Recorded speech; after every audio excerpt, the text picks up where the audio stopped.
We are back with 428 Shibuya Scramble. The last thing we did was get a keep out with Maria.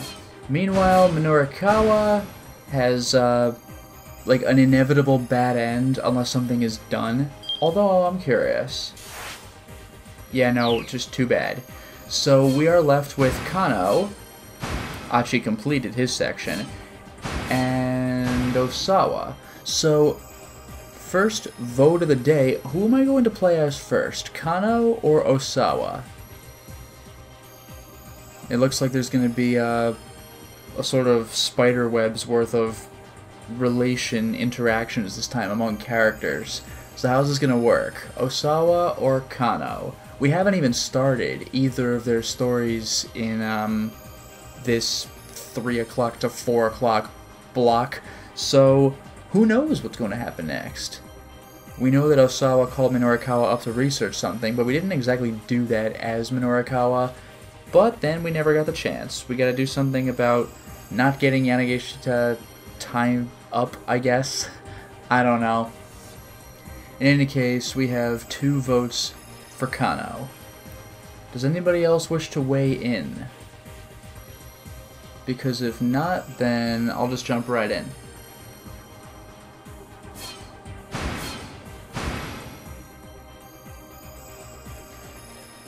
Yeah, it's kind of on the quiet side right now. Alright, let's go. Damn. Okay. Jumping right in.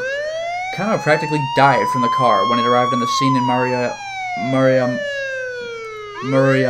Oh, the Cho at the end. Murayama Cho. There we go. The place was teeming with officers and onlookers alike. Hello there, DJ Gamer. Out of the way! Please move aside! Kano forced his way through the throng. Sasayama was lying in a massive pool of blood. Right, that's where we left him last time. We saw him get stabbed on camera. Sasayama! Kano rushed to his partner's side. The knife was still embedded deep in Sasayama's belly. Its handle shuddered each time he drew a labored breath. Guess I messed up. Sasayama could only manage a raspy murmur. Please don't try to talk, Kano urged. Looks like I won't be celebrating the missus's birthday. This is such a stock thing to do. I was only 1 day away from retirement. Sasayama drew a small package from his pocket. It had been neatly wrapped and fitted with a pretty little ribbon. Here, give this to Mi-chan for me. Kano shook his head. No way. You can give it to her yourself. You've never met Mi-chan, huh? She's real pretty. Probably surprised how pretty she... I know. You've told me all about her. Kano, please, give this to my wife for me. Mustering up the last of his strength, Sasayama pressed the gift into Kano's hand. Sasayama? Oh, did he actually die? Sasayama's hand dropped back down into the puddle of blood. A paramedic team finally arrived at the scene. As Sasayama was loaded into the ambulance... Okay, well, we'll see. We'll see. Kano felt a surge of rage roiling inside him. Clenching his fist so hard his nails dug into his palm, he marched over to the captive Alcarawan. You son of a bitch! He wound up for a punch to Alcarawan's face, only to have his arm caught forcibly by the elbow. Everything in this is so anime right now. Spinning his head around, he found Stanley standing there. Let go of me, Stanley! But the American had a grip of steel, and Kano's arm wouldn't budge. They allow you to assault suspects here in Japan, do they? Kano bit his lip and then lowered a shaking fist. No, of course not, he growled. Alcarawan let out a nasal chuckle as he watched the pair. With a cold stare, Stanley strolled over to him. I'm far and I'll punch you.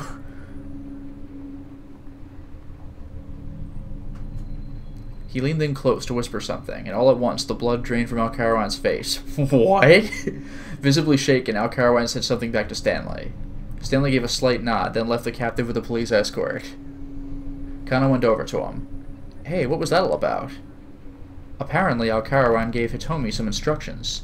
Told her to get into a blue minivan that was parked along Dogonzaka. So Stanley's hunch had been correct. But why had Alcarawan confessed so quickly? How'd you get him to talk? You don't need to know that. Turning on his heel, Stanley went to report the news about the blue van to the task force. What the hell did he do? Kuze immediately directed the detectives nearest Dogonzaka to look into it, but they found no blue booty man in the area. The order then came down for all personnel to search for the vehicle. And remember, this is before it blew up. Kano thought back to another item in the Dick Diary. Been a while since we've seen that thing. Dick Dictum, number 14. Use the dead as a stepping stone, but be sure to die a stepping stone yourself. Huh. Half of that is like what Griffith did. Griffith! In the abstract, Kano could appreciate the nobility of self-sacrifice, but when he thought of Sasayama's bloodstained figure, it wasn't so easy to keep his emotions in check. First time you've ever seen a fellow officer get hurt? Stanley had come back over to him. We don't have time to relax. If you can't keep your anger in, then do something about it, here and now. Yeah, I dare you to try to hit me. Stanley pointed to his own jaw. Hit me. American style. I don't know what that style is, though, sir. Kano smiled wryly at the unexpected proposal. No thanks, I'll be fine. Hitting this man wasn't going to make Kano feel any better. I'm the one who deserves to get hit. Thinking about Sasayama, Kano couldn't help but feel guilty. Without a word, Kano threw a punch. Wow, chat, what are we going to do with this?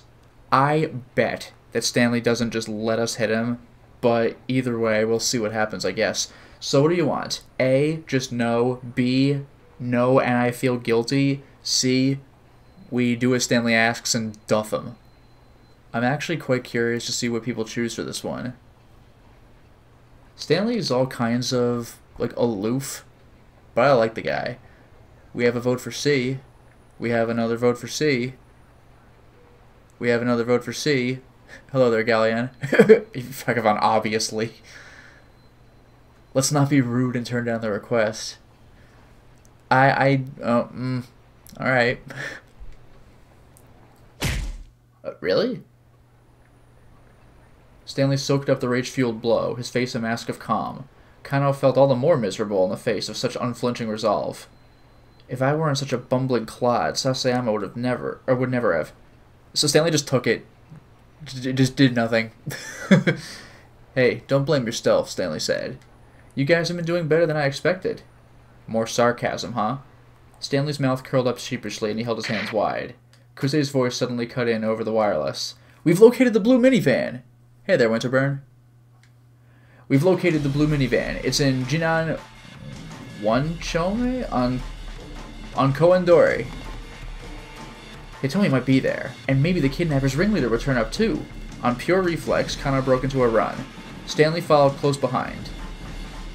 They sped through the black streets? It looks bright day to me. They sped through the back streets, making their way toward Koendori. Kano was a pretty fast runner, but Stanley kept up with him without apparent difficulty. Were you in the army or something? No, the Marines. United States Marine Corps, a rapid deployment force specializing in amphibious landing operations, an independent branch of the armed forces along with the Army, Navy, and Air Force. The Marines' motto is Semper Fidelis, Latin for always faithful. Or fidel? I guess like fidelity. It wasn't much further to Koendori. Kano, if we find that van, don't get too close, Stanley warned. I could be a trap. Oh, that really threw me. It didn't open the quotation marks again, so I wasn't sure if it could be a trap was me talking or Stanley, but I think it's supposed to be Stanley. It could be a trap. These people will do anything to carry out their goals. Anything, huh?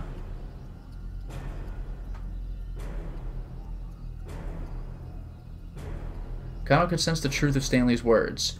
He reminded himself that his life could depend on remembering them. He raised his eyes. They were coming up on Koendori. And there's the explosion. Suddenly a boom as loud as cannon fire shook the area. Something's wrong, Kano thought. That's no ordinary city noise. A column of black smoke rose up from between two nearby buildings. Passers-by stopped and stared, gasping in alarm. Actual video!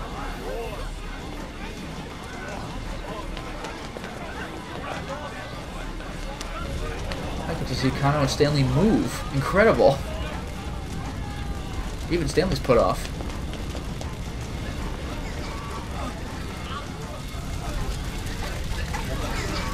Then Kano saw flames. This hadn't been an accident. Someone had set off an explosion. The Shibuya precinct wasn't too far from here. Kano recalled the attempted bioterrorism attack on Kasumigaseki. 2 years ago, the Tokyo Metropolitan Public Safety Commission obtained intel of an imminent bioterrorist attack within the city. Immediately afterward, an unoccupied minivan exploded outside the Metropolitan Police Department, and a device for dispersing a bacterial contagion was discovered at the subway platform at Kasumigaseki Station. Having determined that the city bureaucracy was the target, the Japanese government contacted the terrorist organization responsible in secret, making a deal to put an end to the threat.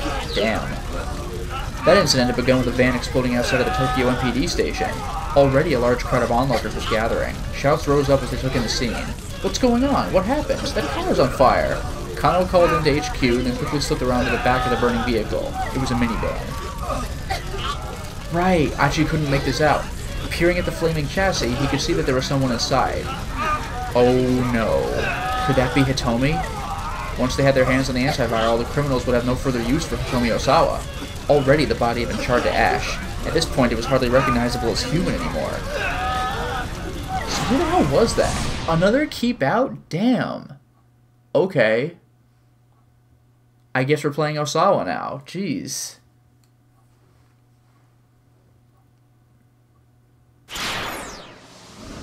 Alright, let's go. The pressure.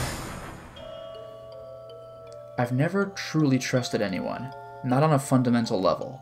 Human beings are a type of organism that I can't get a true handle on through mere surface interactions. And the very fact that I have never trusted anyone else means that inevitably, no one else has ever trusted me. In the end, it doesn't even matter. I mean, maybe the root of all of my problems can be traced back to my heart.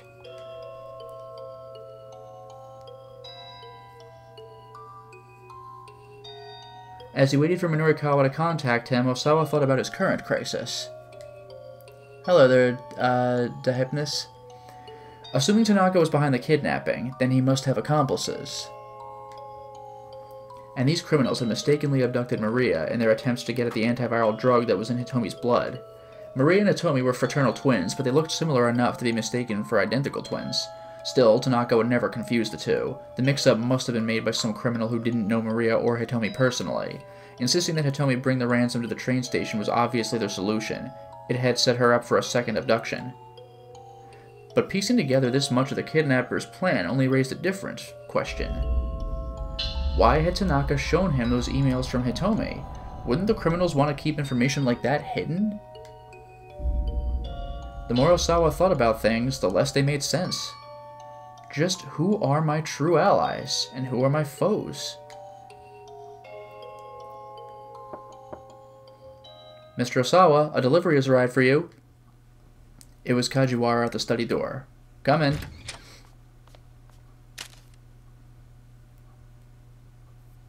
Oh, you know what? Seeing him sitting at the computer, it just occurred to me. Remember at the very beginning of the game, Osawa got those horrifying emails from A? I guess that might have been Alphard, right? Kajiwara stepped into the room and handed Osawa a letter-sized envelope. Osawa checked the label. Coming? The official Ayakamaki fan club membership application enclosed, yeah! Requires 1,000 yen initiation fee and yearly dues of 3,000 yen. Membership grants several perks, including the opportunity to reserve concert tickets in advance of the general public. Osawa was fond of the members-only website content, which includes Ayakamiki's blog and exclusive videos. Right. He had requested the application the day he'd gotten back from overseas. Would you mind opening that? Kajiwara asked apologetically. What for? I'd just like to check the contents of any packages you received today, sir. It's possible the kidnapper may try to make contact you. It's either to make contact with you or to contact you by mail. How embarrassing. Osawa opened the envelope. Inside he found the expected application along with several postcards featuring pictures of the singer. Kajiwara peered pointedly at the postcard images. You must really like her, the detective said. And just what sort of music do you listen to then? Osawa asked, staring at one of the postcards. It was a striking photo that showed off Kamiki's expressive eyes. Let me think. Mostly classical, I suppose? Hello there, Dracologist. Osawa raised a quizzical eyebrow. You know, Kajiwara continued, like Mozart and Chopin and the like. Mozart. Wolfgang Amadeus Mozart, 1756 through 1791. Austrian-born music prodigy and classical composer. Famous works include The Marriage of Figaro, The Magic Flute, and Symphony No. 41, known as the Jupiter Symphony, or Chopin. Frédéric François Chopin, 1810 to 1849, composer and pianist of the early Romantic era, famed as a national musician of Poland, left behind numerous solo piano works. Famous works include his Nocturne OP, I never knew what that was, number 9, number 2, and his Piano Sonata number 2. Was it opera? Is OP opera? He hummed few, again, you're slipping, man. He hummed a few bars, perhaps? Yeah, Galleon, I was seriously waiting for Kajiwara to throw out something crazy like death metal. Can't say I've ever heard them. Are you serious? Kajiwara looked shocked. I'm familiar with the names, of course. I just never had much of an interest in music. Oh, that's such a shame. Would you care to listen to a piece now? I suppose I may as well. Now that he brought it up, Osawa was curious to know what sort of music Kajiwara enjoyed. No thank you. Right now, Osawa preferred silence to unfamiliar music. This is such a weird option, I bet you it's a non-choice. So, what are we going to do with this? Listen to classical music, or not? I don't know, man. So, how is this going to be? Any ideas for this, ladies and gentlemen? Because right now we're listening to silence rather than unfamiliar music. So are we going to listen to Mozart and Chopin, or just pass? I wait with bated breath in dead silence. We have one vote for B, to continue the silence. One vote for A, to not continue the silence. So anything else? 2 for A. 3 for A. Alright, let's go. 4 for A, 5 for A, yeah, we're in. I suppose I may as well. Now that he brought it up, Osawa was curious to know blah blah blah blah. The detective pulled a digital music player out of his pocket. Here you go. Osawa slipped the attached earbuds into his ears.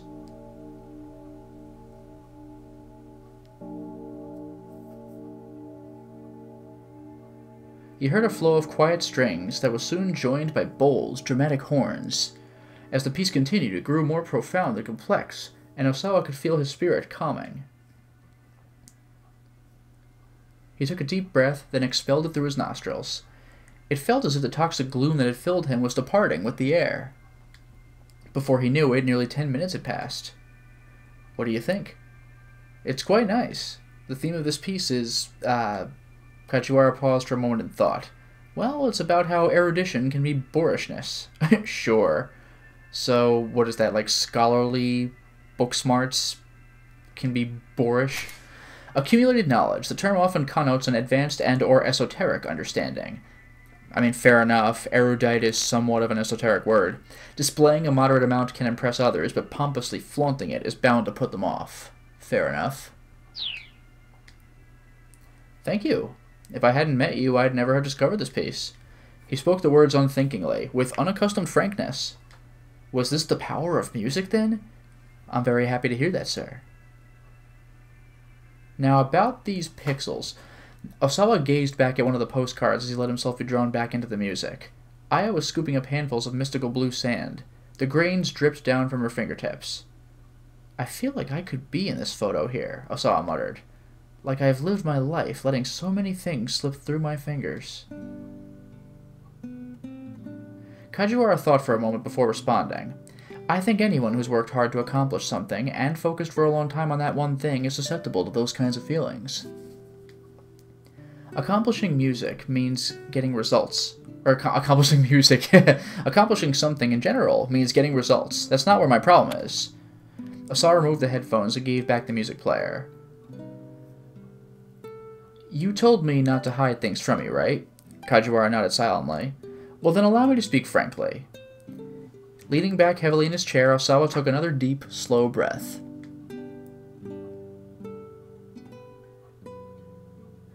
I'm anxious. So anxious that it's almost crushing me.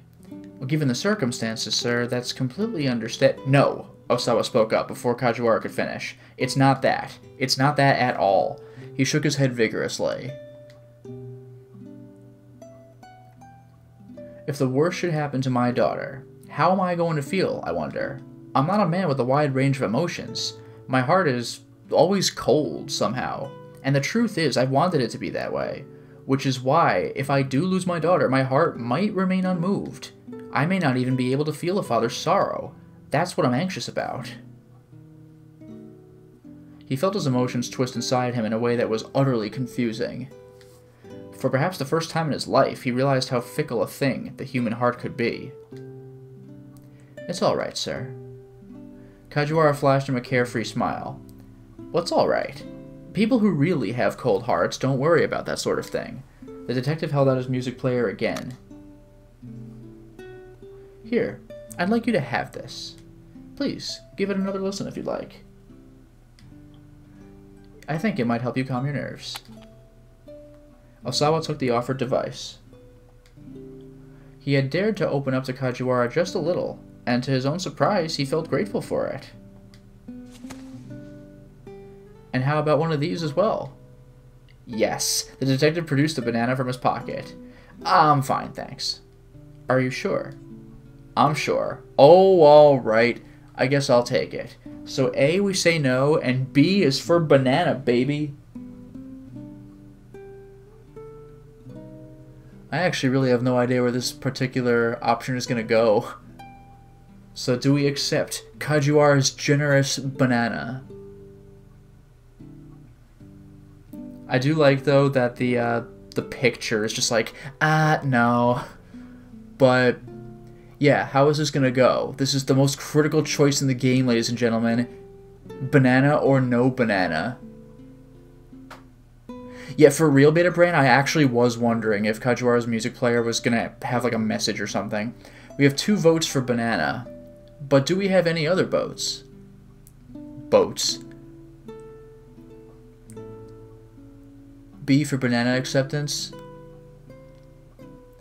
I guess you guys find it appealing? Haha, that's the first time anyone's ever made that joke. Let's go! Oh, alright, I guess I'll take it.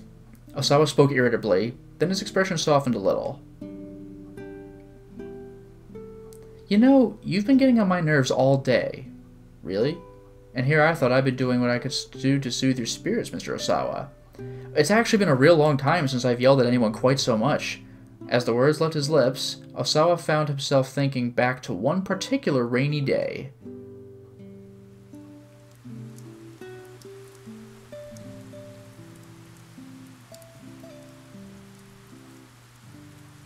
Maria had been in 5th grade at the time. Osawa was standing in his daughter's room. In his hands he held a letter she'd left behind. He happened to glance out the window and saw Maria walking along, soaked from head to toe. In an instant, Osawa was consumed with rage. I'm walking out in the rain, Dad. See you later. Son of a bitch! Maria had left a note. It read, Dad, you only pay attention to Hitomi. You're too busy with work to play with me, so I'm running away from home. Oh, damn. Struck by an impulse he didn't quite understand, he ran from the room, heading for the front door. Maria had just gotten back inside. Osawa met her silently in the entryway. Wet strands of hair clung to the girl's forehead as she looked up at her father with a bitter glare. You don't care what happens to me, do you?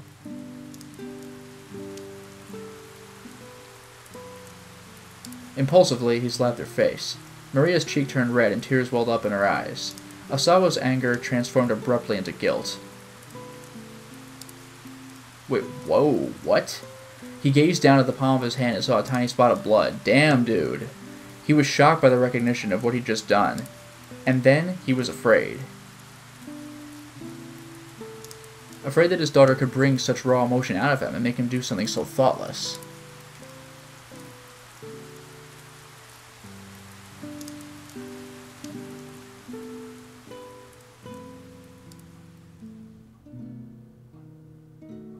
Is something wrong, Mr. Osawa? Kajiwara was leaning in, looking concerned.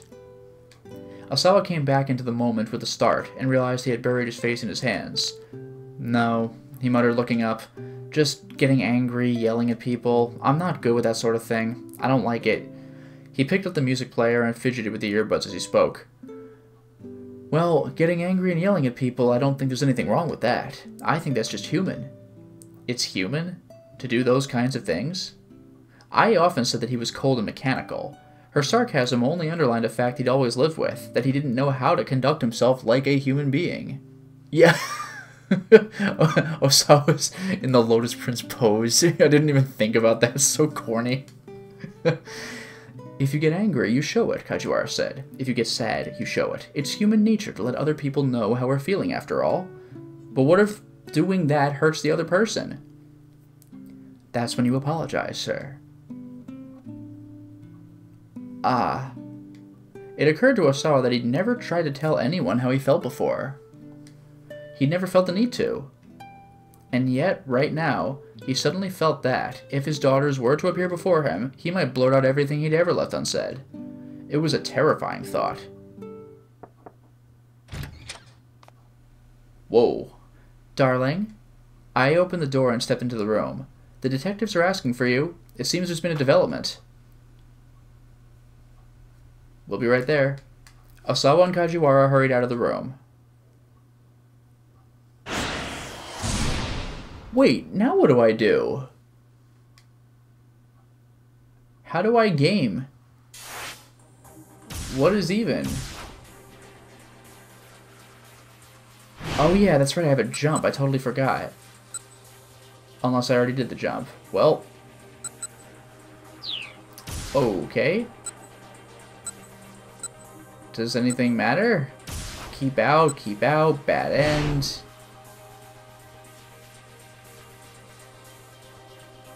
You know, it just occurred to me.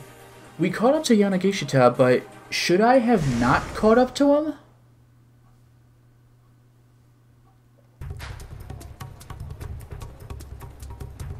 What if I just go the wrong way and go to Endo Electronics? It was the only local place he could think of that might buy a second-hand computer. Damn, the guy led him on a wild goose chase. And Yorikawa started running toward Dogonzaka.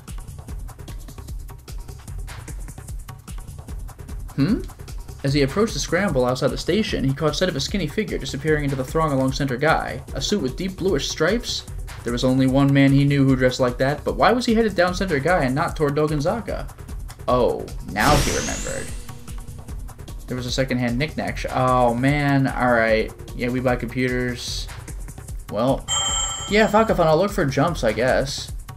And the bad end did say I had to catch him. Yeah, that's where he was going. Aha! So I go down to Center Guy, so nothing changes. There you are! Alright, well, so much for that, I guess. And it's all the same, so... Okay.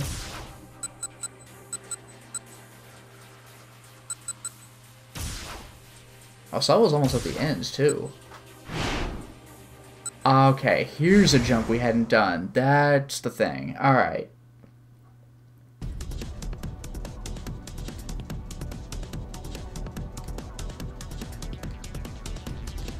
What about your sister? Skablam. Hooray, we did it!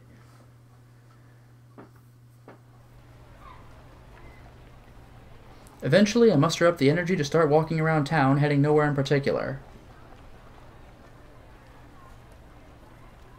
The billboard outside of a department store displays a poster of some female musician.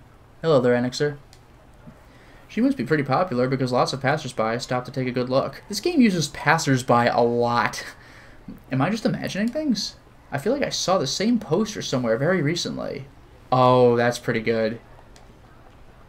Wait. Standing underneath the sign is a woman talking on her cell phone. It sounds like she's having an argument with whoever's on the line.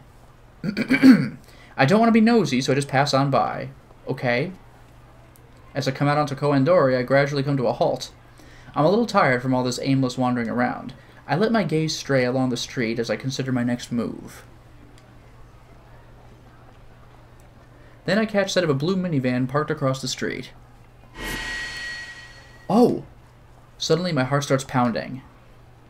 I know this. I know this minivan. If I head over to it, I'm sure I'll remember something. As if pulled by some huge magnet, I make my way toward the vehicle. Yup. There's a sudden thunderous boom. I'm knocked flat by a blast of energy and the world goes topsy-turvy. all topsy-turvy. As I lie in shock, a wave of unfamiliar things fills my mind. Or images, I guess. A cloud of whirling dust in some place that isn't Japan. A simple room with unfamiliar architecture. A girl. And I know the girl's name.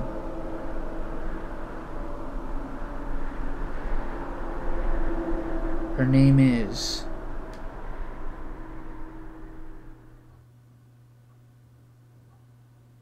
On the verge of that revelation, my consciousness fades away. Aw, man. Hey there, Full Arcana.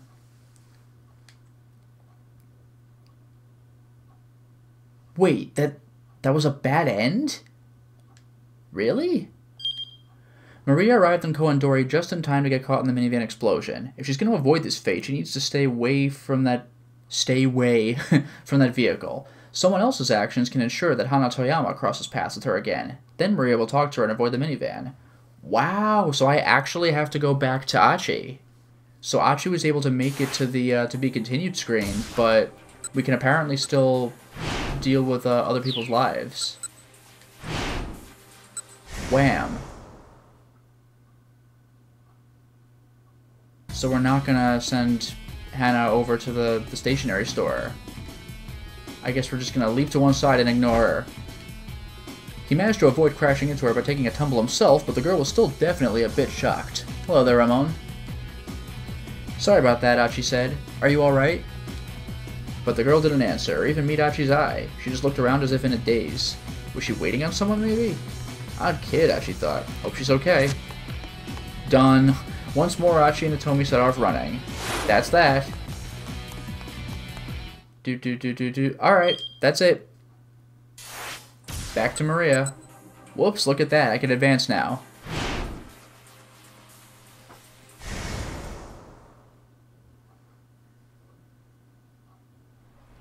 Let's try this again.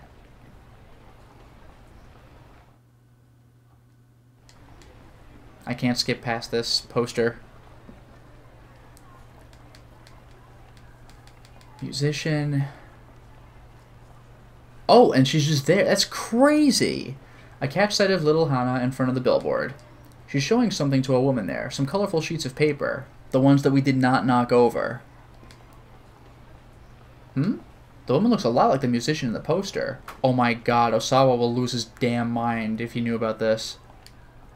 Moreover, I have the feeling I've seen her someplace before. Where could I have seen her? Man, having amnesia is really a pain in the ass. Also, I love that her name is all over the poster. I have no way of knowing whether I've forgotten something or had no memory of it in the first place. The woman looks through the papers Hana held out to her, nodding approvingly at each one, and I can hear her murmur with admiration. Hana! I wave as I scamper on over to her. As I do, the woman abruptly hurries off. Hey, we meet again, I say. Hana just gives me a bored look. Who was that just now, I ask. I don't know. Hana quickly gathers up her belongings and starts walking briskly away. Okay. Oh, hey, wait up, I call out. The girl ignores me. She's moving at a jog now, heading from Spanish Hill towards Koandori. Alright. Doof. Ah! As she steps out onto Koandori, she trips and falls down hard. The contents of her bag spill out on the road. Oh, whoops. Catching up to her, I gather up some of the fallen pages. What's this? There are poems written on the colored paper. Hey there, exiled striker. Copies of a prose poem titled The False Monsoon. The poem delicately details the wavering emotions of an adolescent girl. Also, in a clever twist, if the text is read horizontally instead of vertically, it tells about a father's worries over his only daughter who is now of marriageable age. Hana's genius will soon be discovered by Aya Kamiki, and she will go on to become a popular songwriter. Whoa, what? Oh, okay. A look of embarrassment crosses Hana's face, and she snatches the pages out of my hands. Don't touch those. Those are for sale. For sale? I'm selling poems that I wrote. Oh, wow, that's incredible. She looks surprised by the compliments. Incredible? My friends at school said they were dumb. Well, that's not true. I only saw a little just now, but I thought it was a really good poem. You're just saying that. I've been out here in Shibuya for weeks trying to sell these, but the only person who's bought one was that lady just now. Hana lets out a mournful sigh. Well, what are you out here selling poems for, anyway? In front of the Levi's store. I thought maybe it'd help pay back our debts. Huh? Okay, that's not something I'd expect to hear from a little kid. My dad's in real deep, she continues. The topic makes me think of Mr. Yanagishita. Guess today's my day for meeting people mired in debt. And I'm only in elementary school, so I can't get a part-time job. Japan's Labor Standards Act prohibits the hiring of children under the age of 15. For certain jobs within the entertainment industry, however, employers can obtain permission from the Labor Standards Inspection Office for younger children to work. Yeah, I guess like child actors or something like that. Hey there, Dragon Ace. I'm impressed. She's so brave. She's maybe a little hard to approach, but she is just a kid after all. She's so brave, I just want to give her a hug. Oh, Hana! I hear a... Oh, I thought that was Maria. Never mind. Oh, Hana! I hear a strange wailing call from behind me. Just appears. I love Maria's face, just like, Startled, I turn around to see Mr. Toyama standing there, tears streaming from his eyes. Hana! I'm so sorry. I had no idea you were trying so hard to... Toyama rushes up to the girl. It's quite the emotional father-daughter reunion. Or at least it's how it looks until Hana slaps her father across the face with her bundle of papers. KO! What was that for? Don't you give me that. I'm sick of all this running around. Damn. She delivers several more well-placed smacks to their little craft project. Okay, Toyama says at last. I know you're upset, but I have to ask you for just one thing. Then we can see about getting through the day, yeah? Okay, but just one. I can't help but find this ornery interaction kind of charming. You two get along really well, don't you, I say. Yep. Nope. It's amazing. The two gave simultaneous contradictory replies. Then they just leave. Then Hana sullenly starts to walk off, with Toyama tottering after her. It's such a weird little sight that I can't help but laugh. Well, later then. Actual video! Every time with the explosion! Damn, this is so intense that everyone gets video for it.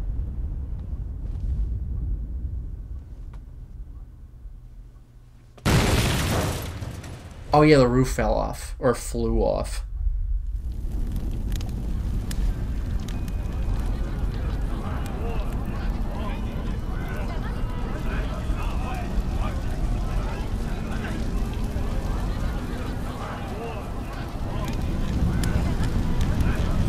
Further along Koendori, I come across a car on the roadside that's spectacularly aflame.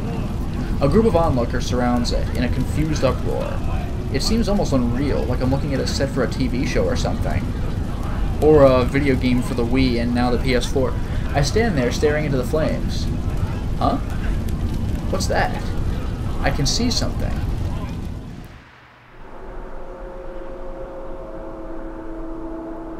The raging heat makes the air shimmer. The scent of dry sand fills my nose. A gust of searing wind tugs at my hair. Where am I?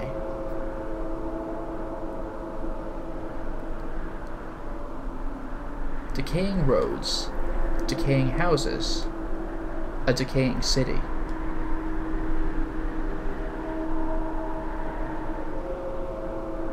And the people who live there. People who live. People who live. People who live... There's someone by my side. Someone is with me, watching all of this.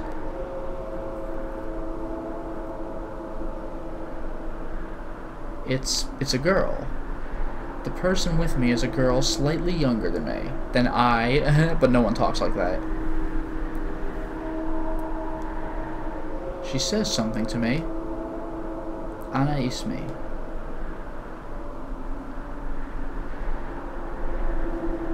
Cat's Cradle? Yup. That's my voice now. Cat's Cradle? Whose voice was that? What's going on? Who am I talking to? Yeah, Cat's Cradle. I'm showing someone how to do a cat's cradle with string. But who? Whom am I showing how to do a cat's cradle?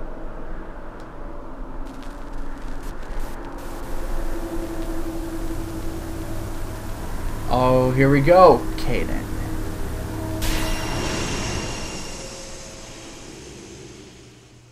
The word Kanan echoes in my head.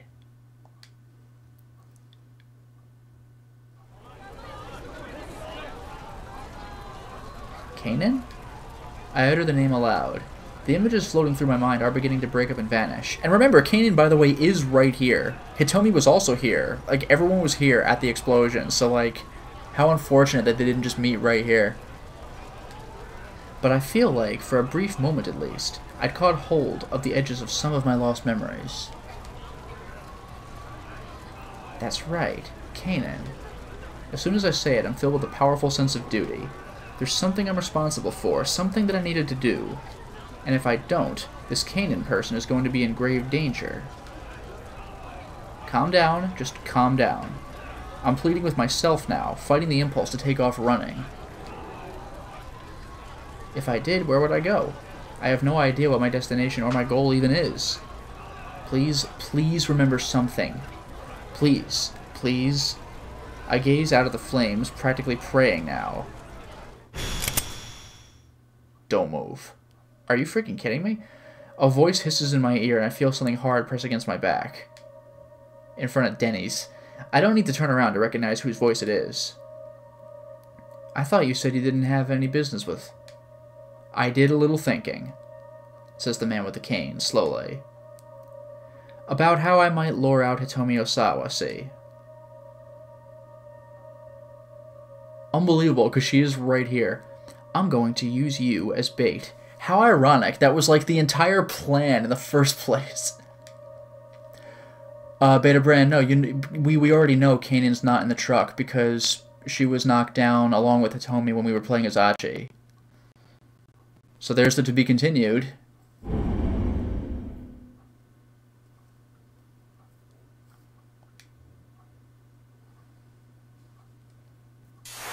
Alright, we made it through with Maria, but how do I make this work for Minurikawa?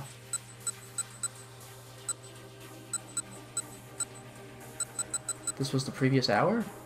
No, it really wasn't. There's like a weird gap in here.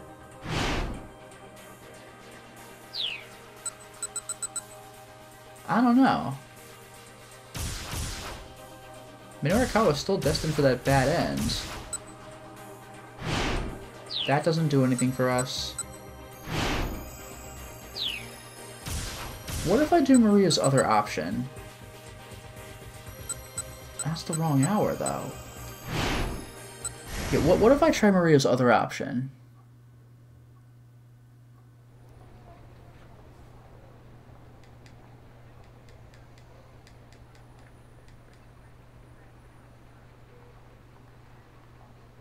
Remain motionless.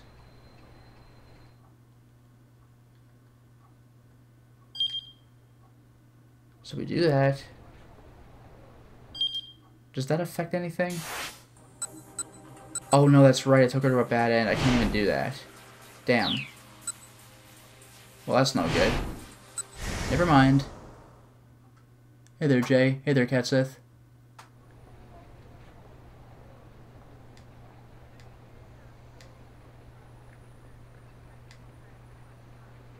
Okay, do something about the gun. Crated.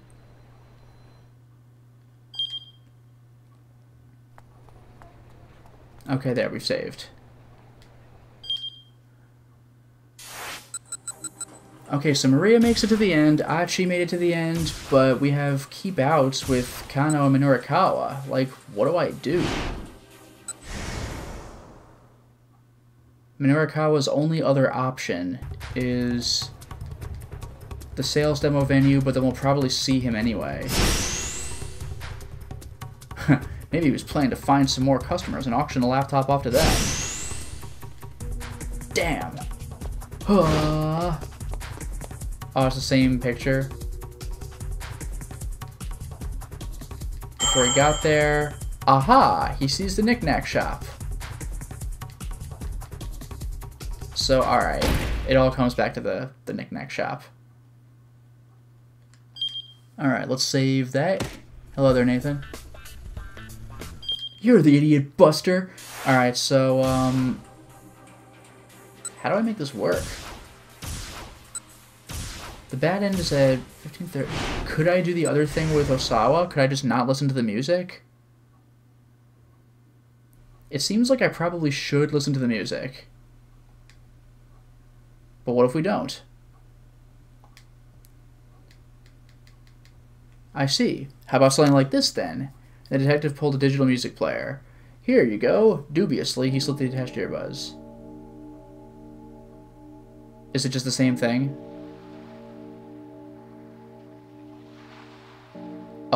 Oh, it is different. He heard the gentle sound of surf. The simple rhythm of waves crashing and receding drew him in. He listened with unexpected pleasure. And then time went by, as if he were listening on some remote beach. So either way, time goes by. But I still can't skip this, even though it's the same message.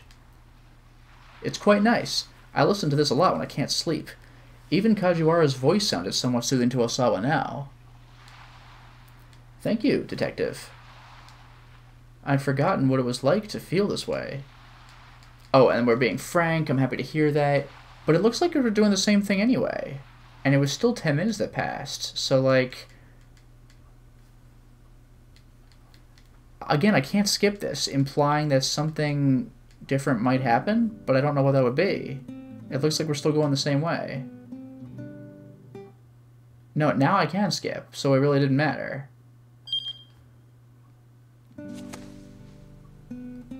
How about a banana? No, I don't want a banana.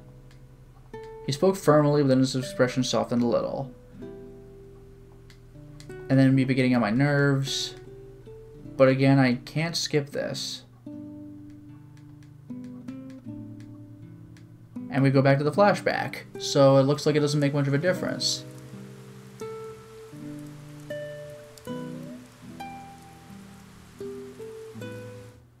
Yeah, it's just the same thing. I don't know, man. So classical or surf.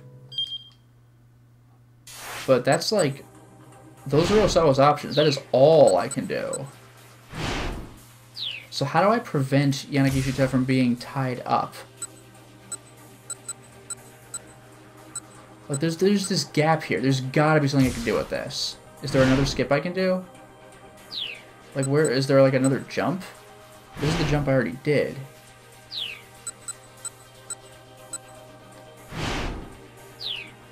Wham was fixed. Surveillance cameras didn't matter, I don't think. I'll check one more time and see if anything happens, but I'm thinking no.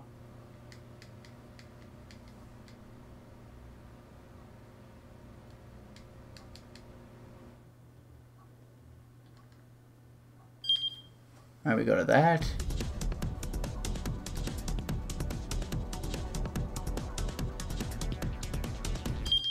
And do we still get to the ending?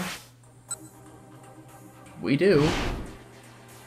We have a jump over here, but we already did that. Hitomi approaches the van. I don't think this will make a difference either.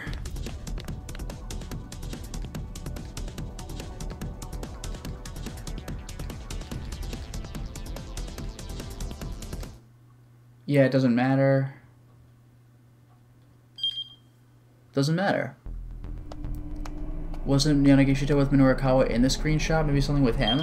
Yeah, but like, what am I gonna do? Kano's other options. Let's try them. I hit Stanley, but what if I don't? No thanks. Stanley's expression remained unchanged. It's not like I don't understand why you wanted to punch the guy, I said quietly. If I didn't have to question him, I wouldn't have stopped you. Kana wasn't sure what to make of that. Are you encouraging me? Stanley held his arms wide. Don't know. Maybe. That didn't matter.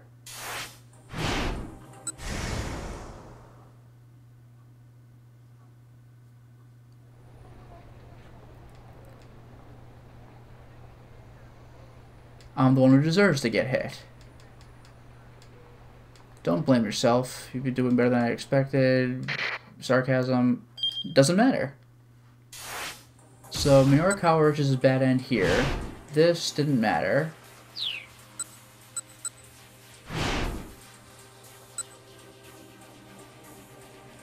I don't think that mattered.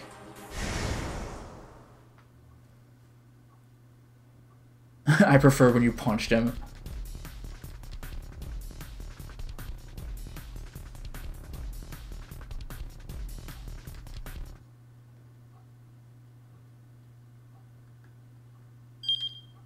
This might be good. I might have done it. Yeah, this is new. Yeah, now we actually run into them.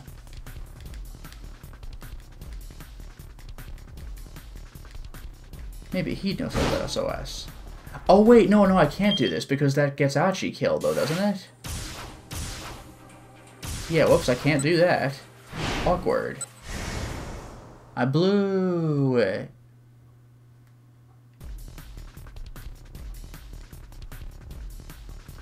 Totally forgot that alters Achi's story. Whoops. So then now I'm at a part where I am confused as to what to do. Osawa just jumps 10 minutes. It's insane.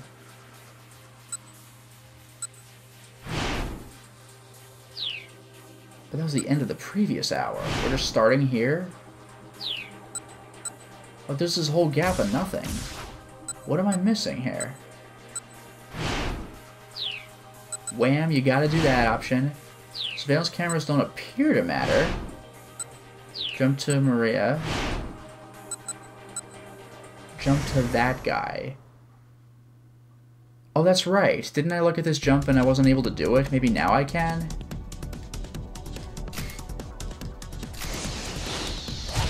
Maybe this will save us. Nope. Okay. Cool. I can't even jump to Minorikawa because it's at 30 minutes. This is when we're supposed to be able to jump to him, so something has to change, but what? This is gonna bother me. I can't do anything with Osawa.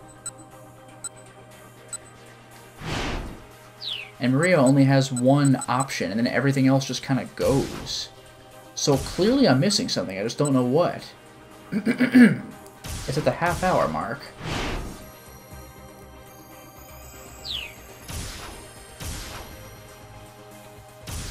Like, how do I prevent Yanagishita from being tied up, though? Let me go back to the chasing him and see what happens. Yeah. Fuck off on. Just watch his bad end and see what happens.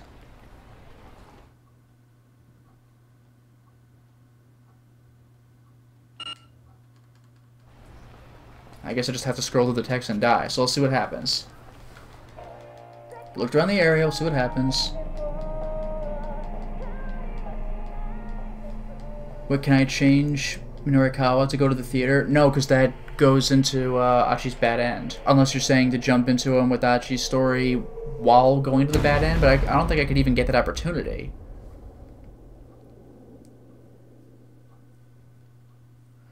Alright, so Minorikawa dies. Let's see what happens.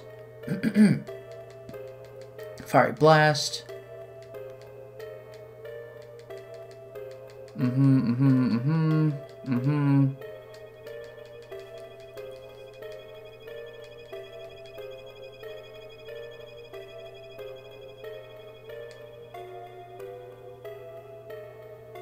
Okay, so here's our bad end.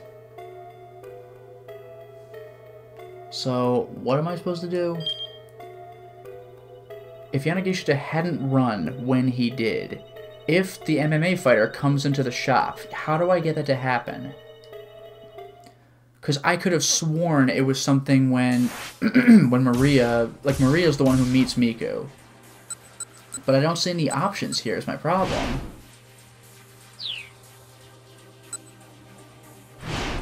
Like, here's Miku, and it's a long talk with her. How do I not talk with her? Like, but the thing is, this is my only set of options. If I run for it, then I just die. Or if I do the other option for run for it, then I just die. Unless I have to reread this to see what happens with this gap. Maybe? Like, I don't even know. Here's Miku.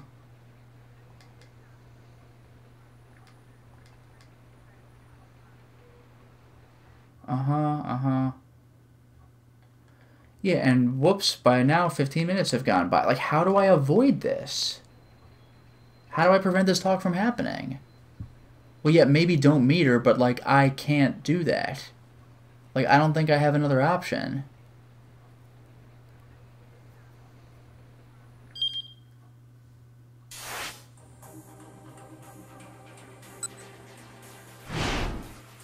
Like, all I have is the run for it thing. So, like, how the hell do I, avoid this, or prevent this from happening? Unless there are, like, blue text things I can do, but I don't think so.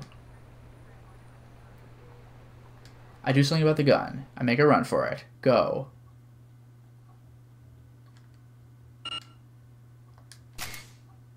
That doesn't help. How the hell do I prevent this? I don't even know.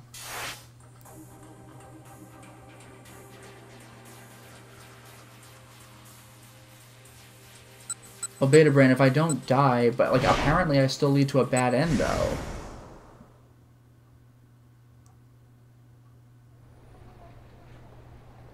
Yanagishita meeting up with Maria when she's being confronted by the guy with the cane? I don't know. I'll try doing the other thing real quick, one more time. Remain motionless.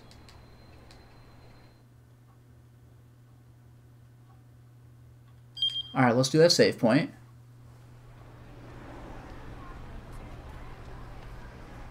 I look for a place to hide. So we meet Mr. Yanagishita. But then we go and do the bad end where I get rich. Like, so, yeah. There we go.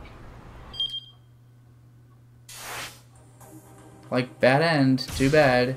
We found Yanagishita, though, so I don't know. Like, Minurikawa now has options, I guess. But how do I prevent Maria's bad end? I guess I'll just do this. That's so weird.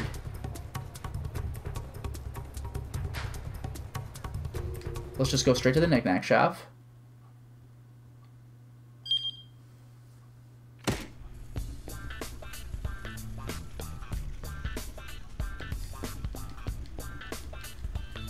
Someone else came into the shop.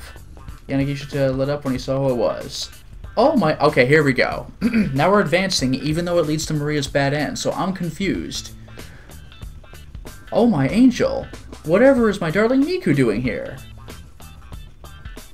Yeah, Beta Brain, I guess that's what it is. We gotta stay, so like, Maria would have a bad end unless I see this through, where Miku comes in, so Yanagishita doesn't run to Maria. That's weird, that's some time manipulation. Miku stood in the doorway on the verge of tears. Mr. Minurikawa, she began, then her voice choked up. Miku? What's the matter? Is something wrong? And Miku drew in close to Minurikawa's side. Huh? Huh? Yanagishita's gaze darted back and forth between Minurikawa and Miku. You two know each other? Sort of. More to the point, is she the girl you said you were in love with? That's right, the one and only Miku. I have her entrance music set as my ringtone. Paying no heed to Yanagishita's excitement, Miku kept her eyes fixed on Minurikawa. I lost. To a girl who knows Aiki Jujutsu. I lost! She buried her face in Minurikawa's chest. Ah! Yanagishita let out a gasp. What's this about? What in the what is this all about? He seemed on the verge of panic. Mr. Minurikawa, I need to learn Aiki Jujutsu.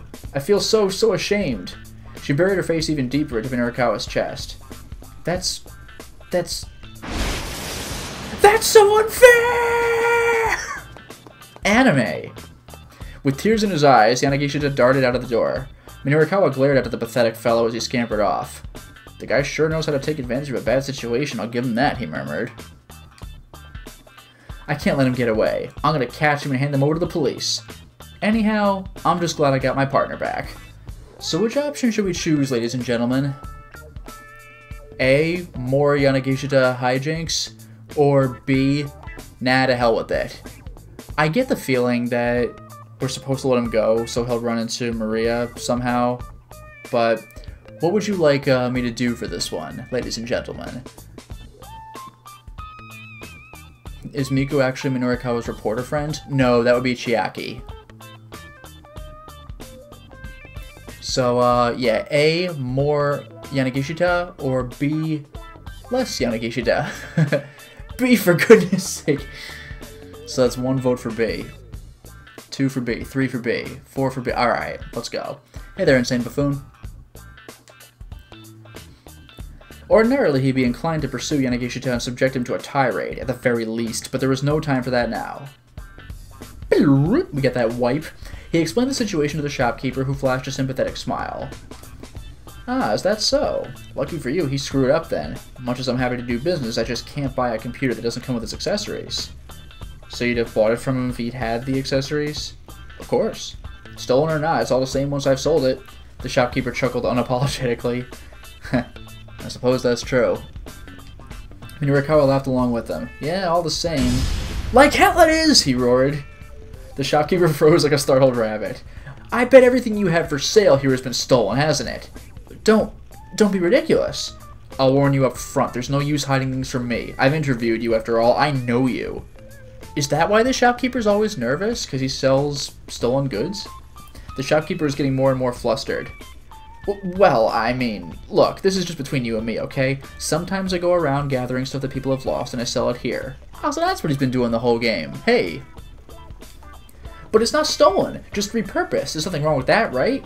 The shopkeeper smiled ingratiatingly. You moron! Minorikawa stuck his finger in the man's face. Selling lost property is a serious crime, too. A potential violation of Article 254 of the Penal Code of Japan regarding embezzlement of lost property, which states, a person who embezzles lost property, drift property, or any other property which belongs to another person and is in no one's possession shall be punished by imprisonment with work for not more than 1 year, a fine of not more than 100,000 yen, or a petty fine. Damn, alright. It is? Well, I mean, I guess it sort of figured it might be, sometimes.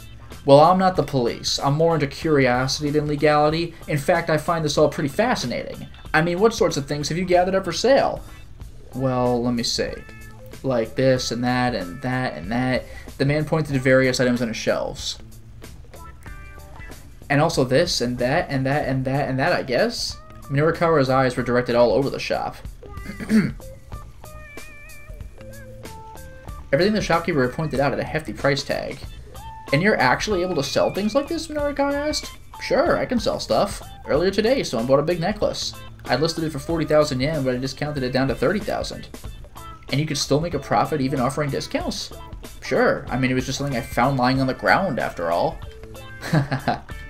Minorikawa looked back at him, and for a moment he laughed as well. Then his face turned hard. This is no laughing matter, he bellowed. You need to stop what you're doing here right away. Otherwise, you're gonna find out what it's like to get punished by my pen of justice. I'm so sorry! The shopkeeper bowed repeatedly. Alright. I guess we survived the explosion, which hasn't yet happened. Minorikawa glared. The truth was that right now he was so busy he'd have to let this guy slide. Still, this whole asinine affair had eaten up a big chunk of time he didn't have to waste. He was gonna have to finish up his copy back at the editing office. Laptop in hand, he left the shop, only to stop short when a slight figure stepped out in front of him. Mr. Minorikawa. Miku stood there, barring his path. Please, introduce me to a dojo where I can learn Aiki Jujutsu. Man, I don't know. I'm sorry, I really don't have time for this right now. Minorikawa tried to hurry onward, but she stubbornly refused to let him pass. You introduced me to that other dojo before, remember? I suppose so, now that you mention it. He tried to slip by her on her right-hand side, but she was quick to block him. You're the one who introduced me to the world of martial arts, Mr. Minorikawa. Well, yes. You know you're putting me in a bit of a bind here? Trying to slip by her left was a no-go, too. She could anticipate his every move. Please, just hear me out, Miku said. She was speaking through quiet sobs now. I can't stand to leave things like this. She looked Minorikawa right in the eye. Sorry. You'll just have to persevere until you're able to win again. Well, this is a good opportunity for you. You can find something to do with yourself that isn't martial arts. I'm sorry, but I really don't have the time to have this discussion right now. Wow, we're getting guilt tripped, ladies and gentlemen. What's this gonna be? Deal with it? Avoid martial arts, even though Maria said there's no way that's gonna work. Or, I don't have time for this. which is true, but I don't know if that's the best option. So what are we going to do with this? A, until you're able to win again. B, this is a good opportunity. Or C, discussion right now. 1 for A, 1 for B. Do we have any other options? 2 for B. Do we have any other options? Because so far B is winning. We have 2 for A now, so we have a tie. Anything else?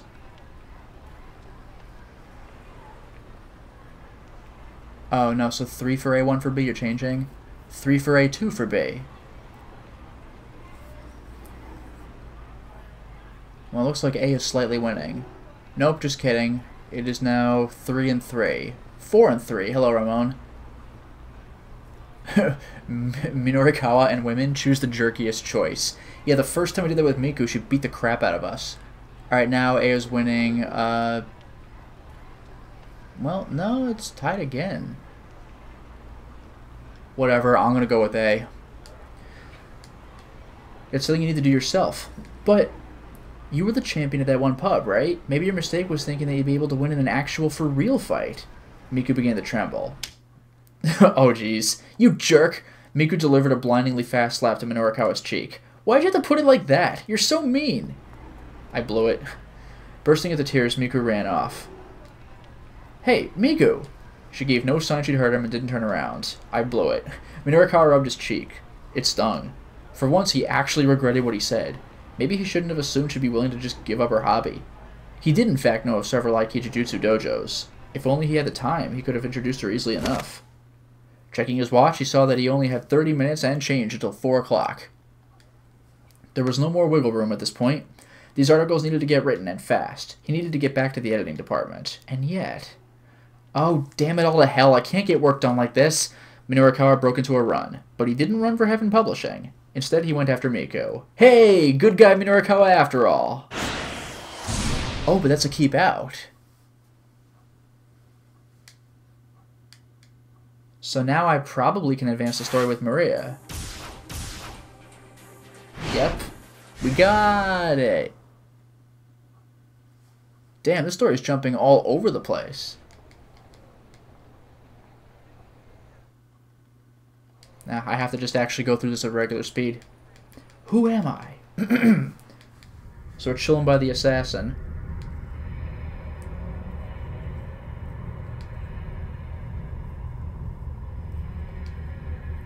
Now the game is really getting challenging, though, because you have to go wrong ways to unlock other people's paths to retroactively unlock right ways for the first one. Tama! Tama! I am Tama? Hitomi? Tama Hitomi? None of the above.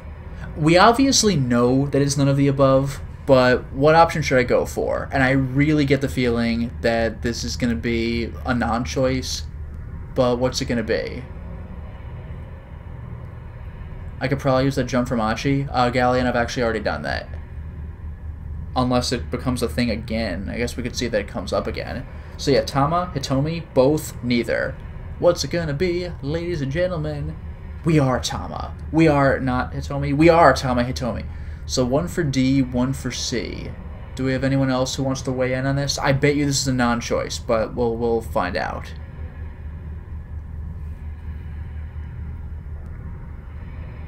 Anyone else have any opinions on this? Because if not, then I'm going D myself. 2 for D, 2 for C. Any more? 1 for A. We have to embrace Tama. We are Tama. Well, no one's going anywhere with this. Well, now there's 2 for A, 3 for D. Okay, 3 for C, but 4 for D. I'm going with D now. None of the above. None of those fit me at all. Hey! I turn at the sound of an exuberant voice and see Mr. Yanagishita running my way, flailing his arm in a friendly greeting. I swear, this guy could wind up banished to the pits of hell and he'd still give it his all day in and day out. Oh, thank goodness! It is you, Tama! I knew it! The man with the cane grumbles something incoherent, then holsters his gun and flees the scene. God, that's amazing. Huh. Now you're with some middle-aged guy? You look so sweet and innocent, but I guess you kind of get around, huh? Wow, dude. That is a smack. Boss, nice timing. I do a little fist pump. Whatever he's doing here, I'm glad he drove off that guy with the gun. What are you so happy about? Yanagishita gives me a puzzled look. But he's promptly distracted by his own excitement. Well, anyway, never mind that, Tama. He shifts down to a conspiratorial whisper. You know, I'm such an idiot. I can't believe I was in such a tizzy over some silly scratch card from a magazine. I can tell he has news he's itching to tell me. Hello there, Sayoli. Did something happen? Well, tee-hee-hee. He brings a hand to his mouth and giggles unsettlingly. I had a great little idea. A great way to strike it rich. I feel like I've heard this from you before. Mr. Yanagishita shakes his head fervently. This time it's different. We're talking way more digits than before. Now, try not to be too surprised, yeah? Spittle flies from his mouth as he rattles on. Or, it's okay to be surprised, actually. In fact, I'm guessing you're definitely going to be amazed this time, Tama. I can practically see the banknotes dancing in his eyes. Cut to the chase already. What is it you want to tell me? This time, get this. I get a line on 10 million yen. He thrusts his index finger skyward, grinning ear to ear. Surprised now? Yeah, you are. And it doesn't require any capital. It's no risk, high return. In the world of equity investment, a wise investor weighs risk against the potential for return. Many heavily risky projects, however, yield little in the way of actual returns. Such cases are called high-risk, low-return. The inverse, low-risk, high-return, is quite rare. The idea of no-risk, high-return is simply absurd. There's a crazy gleam in his eye. She just looks at the camera. Oh man, I'm finally gonna get to be part of the Billionaires Club! That is so ridiculous, I don't even have a snappy retort for it. Never mind that 10 million obviously wouldn't make him a billionaire. By the way, you haven't seen Chiri, have you? We're gonna need her help to wrap up this 10 million yen. Chiri? No, I haven't run into her since the sales demo. Oh, darn. Well, if you do happen to see her, tell her to get in touch with me. Sure. Alright. I still don't know what he's going on about, but there's probably no harm in being helpful. Thank you, Tama. Guess I may as well give you a little hint. A hint?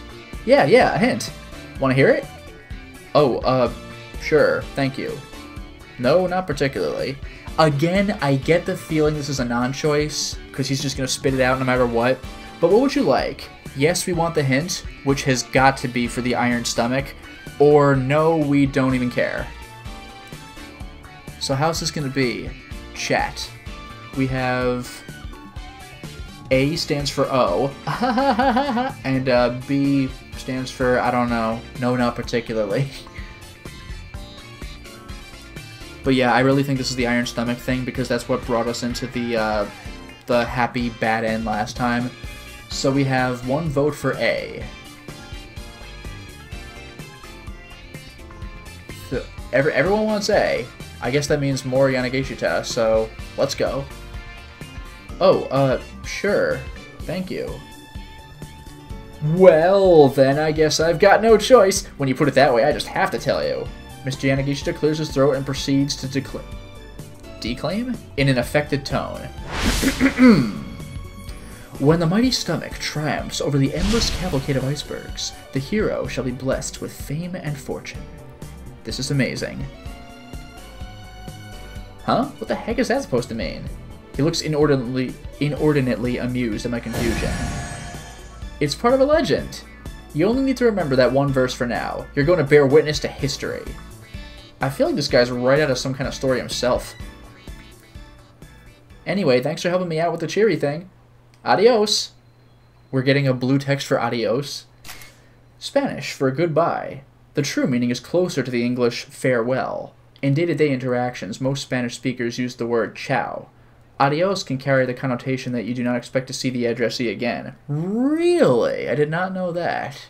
Alright. And then, like a whirlwind, Mr. Yanagishita zooms away, leaving me alone in the alley. No cops. I just noticed that graffiti. Whew. Suddenly I feel totally exhausted. I let out a sigh and dropped my eyes, and that's when I noticed a notebook on the ground at my feet. Did the assassin drop this? I pick it up and look inside. Right. There's a photograph tucked inside the back cover. It shows 3 young people, 2 boys and a girl. We've seen this. But that was when we, like, came back after the assassin had left earlier, so I think we're getting caught back up with our main path now. Yeah. We've already read this part. What am I supposed to do? I hang my head at a total loss. The necklace around my neck sways idly to and fro. We've seen this. Oh, come on! Oh, no, that's right. It was a keep out... Yeah, even though we already did the Achi thing, we're gonna have to do the Achi thing again. How bizarre. But wait, we didn't get to the end with Achi? Wait, what happened? Why do I have to do this again? Oh, this is disorienting.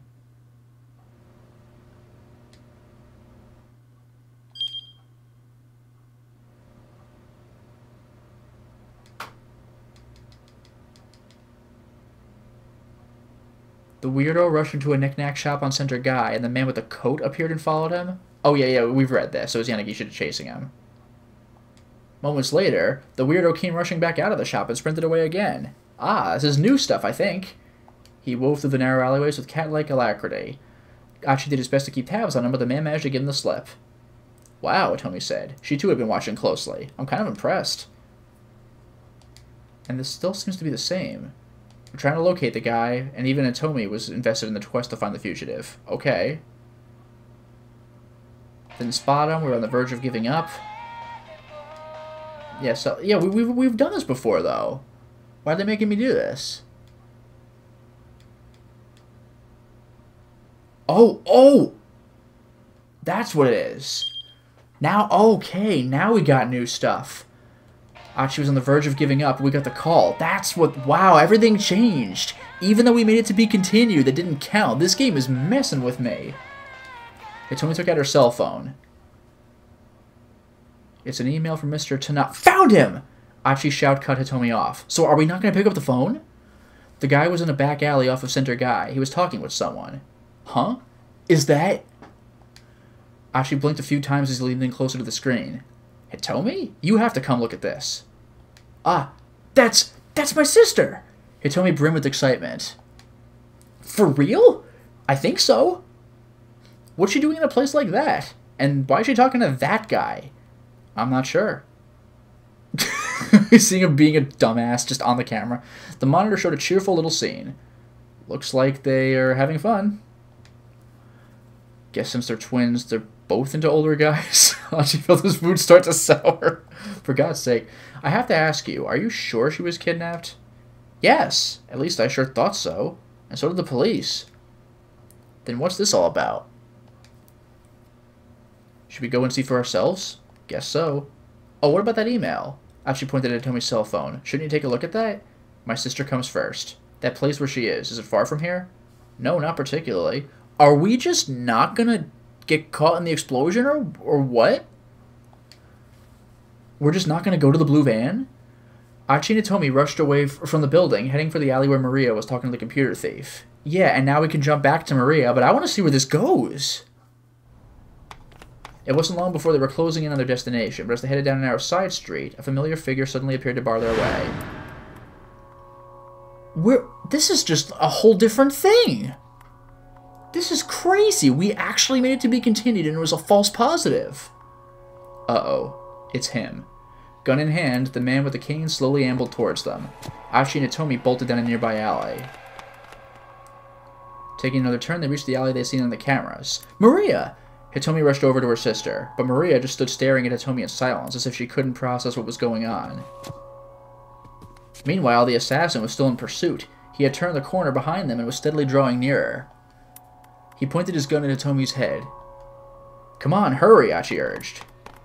He tried to lead the two girls away, hoping to escape further down the alley, but instead Maria charged boldly at the man with the cane. Damn. The assassin was caught off guard by the unexpected counterattack, but he reacted quickly, clubbing the girl in the head with the grip of his pistol. Maria! Hitomi shrieked. She stared in horror as her sister collapsed in a heap on the ground. Is this like a bad end thing? Then Hitomi's eyes rolled back in her head and she fainted in Achi's arms. Hitomi, hey! But the shock had overwhelmed her. She was out cold.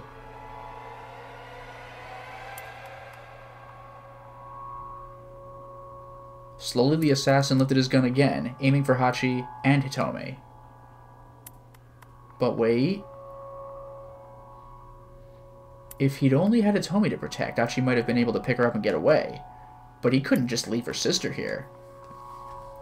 He knew, with the chilling certainty of despair, that he could never save them both.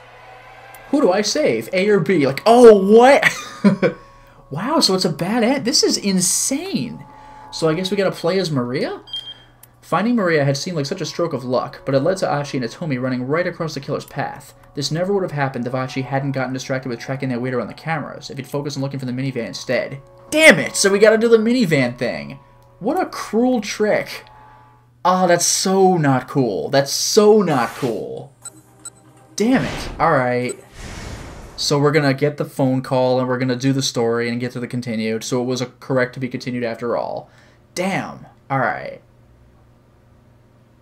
Unbelievable. We're gonna miss this. We're gonna miss this.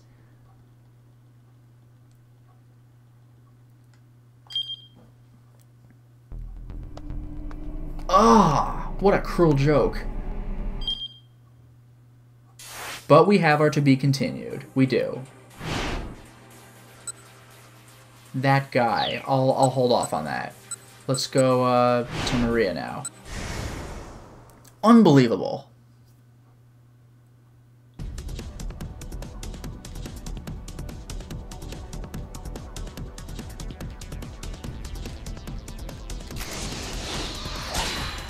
Boom, let's go. Oh, wait, but it wasn't... Wait, that didn't matter? Was there a later jump? Because we already did this. We get to a to be continued? Wait, what?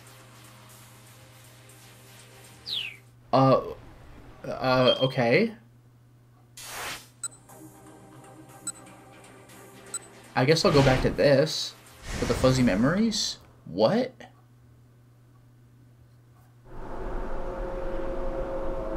To be continued? What? Oh, no, that's right. We've already seen Maria's to be continued. That's right. I forgot. But now I guess we gotta jump to Minorikawa if we can get away with it. Damn, this game.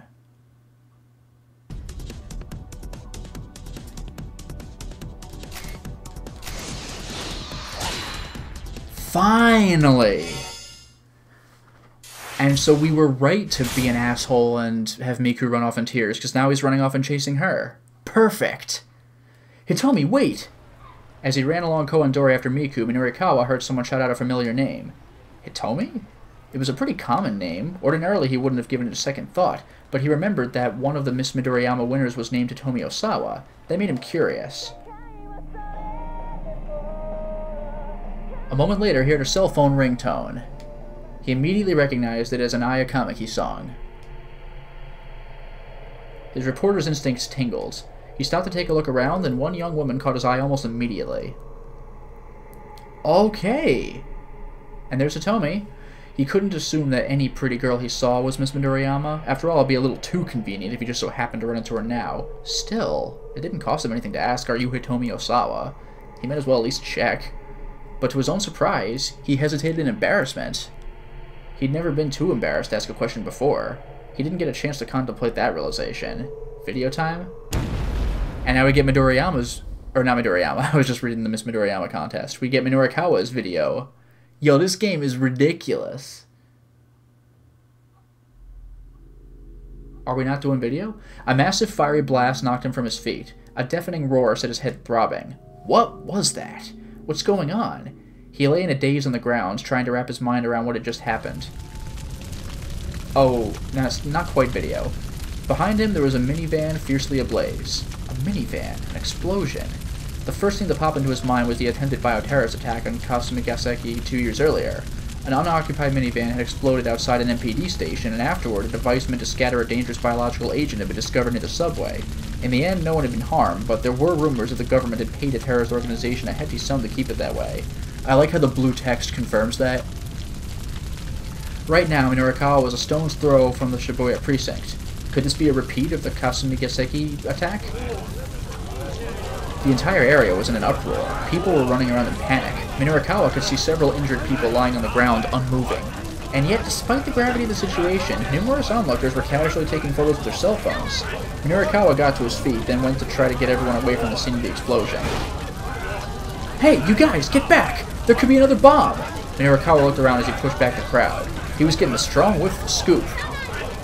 He needed to write his copy ASAP, but he couldn't just turn his back on this situation now. Two young men were strolling toward the burning vehicle. They had the look of juvenile delinquents. Whoa, what the heck? Is this for real?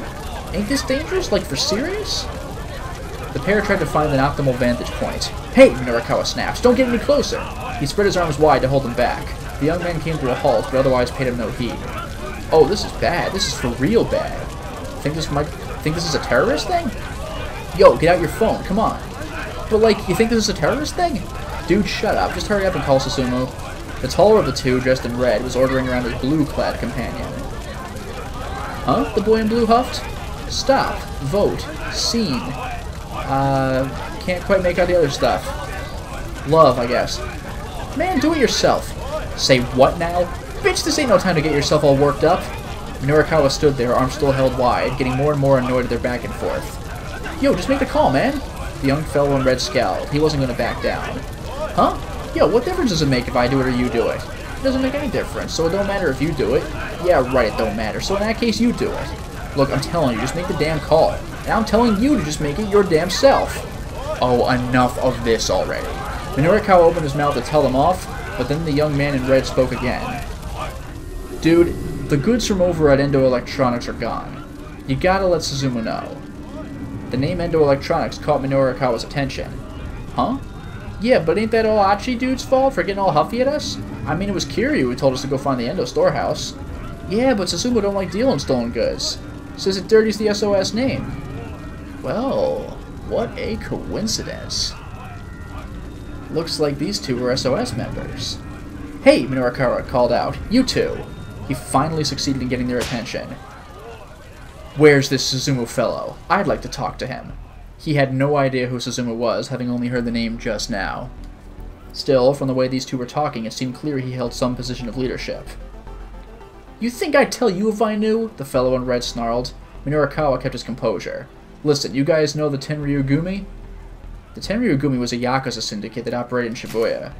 An up-and-coming Yakuza syndicate that turned up on the scene 10 years ago. With a seemingly legitimate Takarada financing as its business front, the group offers monetary solutions for people in financial trouble, but those who accept their offers soon find that the troubles only grow and grow, embroiled in conflict with the Kanto Shiraminegumi who have been long established in Shibuya. These street kids were sure to be familiar with the name, if nothing else. I may not look it, but I'm in pretty tight with the Tenryugumi. Yeah, okay. And maybe you two don't know it, but Suzumu's been showing up at their office a lot lately. Suzumu's been dealing with the Yakuza? Whoa, for real? Sweet! The two punks bought it completely. What's SOS using as their hangout these days? I got a little something to discuss with Suzumu. Huh? Right now it's this bar called Inferno. Minorikawa made a mental note of the name. Right, and Inferno is where exactly? The two young men suddenly looked distinctly uncomfortable. Uh-oh. Later. Yeah, I got a thing I gotta do too. Backing away, they took off through the crowd. Hey, wait up! Oh, Achi! I need to know where Inferno is! But the pair had already vanished. Are we gonna miss them? Ambulances began arriving at the scene and paramedics rushed out to tend to the wounded. Excuse me, would you mind answering a few questions? Oh, Kano! Minorikawa turned to see a man in a suit approach him, flashing his badge. Yo, this is great, it's all coming together. So, a detective with questions for him, huh? Oops, not yet. How about you answer a few questions for me? Was this an accident or an attack? We still don't know many details. Let me rephrase that for you. This is a major incident, Minorikawa exclaimed. Huh? The detective looked pretty flummoxed. Flummoxed, I love that word. I've been around the block a few times, and I know all your police PR lingo, and when you start talking about the details, that is 100% indicative of a major incident. Brushing aside Minorikawa's remark, the detective tried another question. Did you happen to notice anything unusual prior to the explosion? Unusual? Minorikawa thought back to the moments before the minivan blew up. Now that you mention it, I think I heard a cell phone ringtone. The detective tilted his head. A ringtone? No, never mind, forget that. There's no way the ringtone on someone's phone would be audible through all that. Minorukawa struck the thought from his own mind as he said it. In all likelihood, he'd associated the ringtone and the explosion simply because one had happened right before the other. Kano. A large-statured Caucasian man had called out to the detective. Evidently the detective's name was Kano. Thank you for your cooperation, he said with a bow. Then he ran over to the foreigner.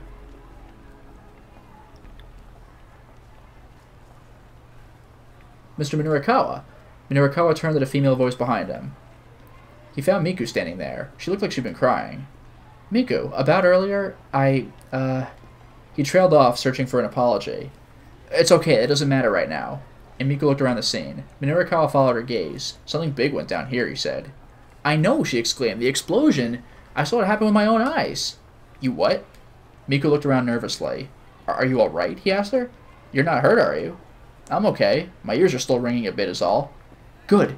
So what did you see at the time of the explosion? Miku assumed a thoughtful expression. There was this girl who was running toward the minivan, and then I think I saw this other Middle Eastern girl suddenly make a dive for her, and then the van just exploded. Wait, hold on, Minorukawa said. So if I'm getting this right, it sounds like this Middle Eastern girl saved the girl who was running up to the van. Miku nodded. Just then, Minorukawa's phone chimed. He'd received an email. It was from Chiaki. Hey, been a while. Mr. Mino, are you still working on your copy? He checked his watch. At this point, the 4 o'clock deadline was barely 20 minutes away. Nonetheless, he decided to stay at the bomb scene. He could definitely smell a scoop here. He was sure of it. Even if he couldn't get his 6 pages done by 4, landing a major scoop should be enough to persuade the loan company. Minorukawa jotted his phone number down and handed it to Miku. I'll make things up to you, he said. Give me a call later. Miku took the scrap of paper, puzzled. If you're looking for an Aiki Jujutsu dojo, I know a few. At that, her face lit up. Okay. Minorukawa decided to process the scene for clues. As he wandered around, he caught sight of Detective Kano and his Caucasian colleague heading down an alley. What's that I smell? Something pretty damn fishy.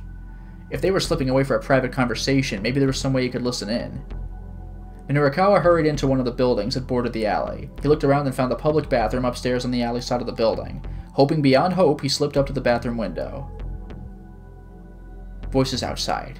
He held his breath and listened. Those international criminals you mentioned. Kano's words were faint, but he could make them out. Minorukawa did a little fist pump. Correct. Roughly 8 hours ago, they infected Maria Osawa with the UA virus. Then they let her loose somewhere in Shibuya. Hold on. By UA, you mean... The discussion involved some terms Minorukawa wasn't familiar with. He focused all of his mental energy on what the two were saying. This is a killer virus with a 100% mortality rate once it takes hold. 100%, Minorukawa muttered to himself. The shock caused him to unclench the fist he didn't realize he'd made. This wasn't just an interesting conversation, it was monumental. It has an incubation period of 12 hours. In another 4 hours, Maria Osawa will go symptomatic. After that, she'll begin spreading the virus through the city. It's capable of airborne transmission? If we don't administer Kenji Osawa's antiviral before she develops symptoms, yes? Everyone in Shibuya is going to die. Minorukawa felt goosebumps rise all over his body. If they were talking about a virus in the Kenji Osawa, they could only mean that Kenji Osawa. He recalled what Osawa had said earlier about the power balance of the world being at stake. There was no doubt about it. This was a tremendous scoop. Well then, we need to find Maria Osawa and get the antiviral to her as soon as possible. Just calm down. There's more to the story that... Oh, it's starting to leak out! The door swung open loudly and someone came barging into the bathroom. Son of a bitch! It was Yanagishita. Why him again? And why here of all places? Oh, I'm leaking here! Yanagishita was on the verge of hysterics. His voice must have been audible outside. Kano and his companion went to take their discussion elsewhere. And they'd just been getting to the good part. You son of a bitch! Enraged, Minorukawa grabbed Yanagishita and tossed him to the floor. I'm leaking! Shut your mouth! He put all of his strength into an ankle hold and gave it a good twist. A professional wrestling technique that involves grabbing the opponent by the ankle. Being caught up like this can be extremely painful. It also puts a lot of pressure on the lower body, and if you're already fighting the urge to urinate, well... Ah! Yanagishita wailed. Ah!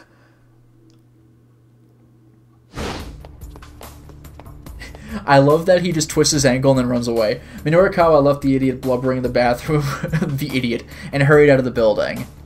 He hadn't heard the whole discussion, but he had a scoop on his hands anyway. This would be a tremendous score for Heaven Publishing, enough to let the company rebuild. He was certain of it. And if I'm the one saying it, it's gotta be true. As he ran along, Minorikawa tried to plan his next steps. First, he had to get back to the editing office. He'd explain the situation to the people from the loan company. Then he'd go find that paperwork for Osawa and have Chiaki check his copy. Then after that... Okay, so he still had a lot of things he needed to do. He swatted himself on both cheeks to get himself psyched up. This game is hype as hell, man. His phone range, come on. His phone rang. It was Chiaki. Mr. Mino? Something terrible has happened. Chiaki's voice was a broken yelp. Whoa, calm down. Over on Koendori, this minivan exploded. Yeah, I'm well aware. Thanks to that, I got a big scoop that... Chiaki cut him off. Just now, I got a call from Mr. Toyama's daughter, Hana. This time Minorikawa waited for her to finish. He had a sinking feeling. She said that Mr. Toyama was in there. Nah, that can't be right. That can't be right. It was a suicide. No. Minorikawa's knees buckled. Tell me you're joking. No, I mean, the van explosion is all over the news, and Hana was in tears on the phone, and... Mr. Mino? Mr. Mino, are you still there? Toyama had killed himself? That can't be right. Minorikawa felt the energy drain from his body.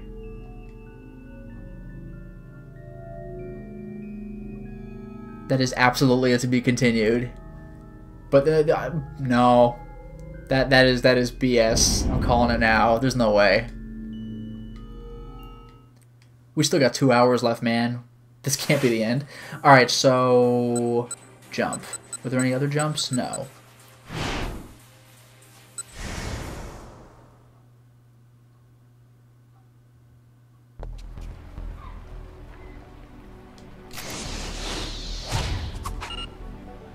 Wait, what? Why can't I jump to Kano? Oh, I could just go with Kano. Okay, let's go.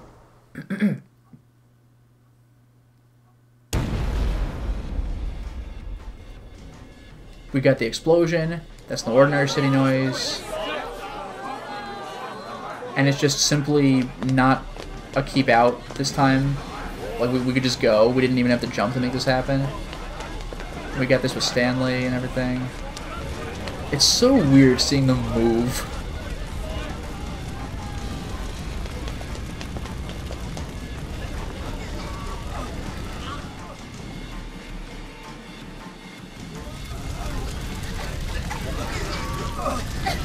Yeah, not an accident, set up an explosion. Nah, I have to just scroll through it. Could it have been Hitomi? Oh my god.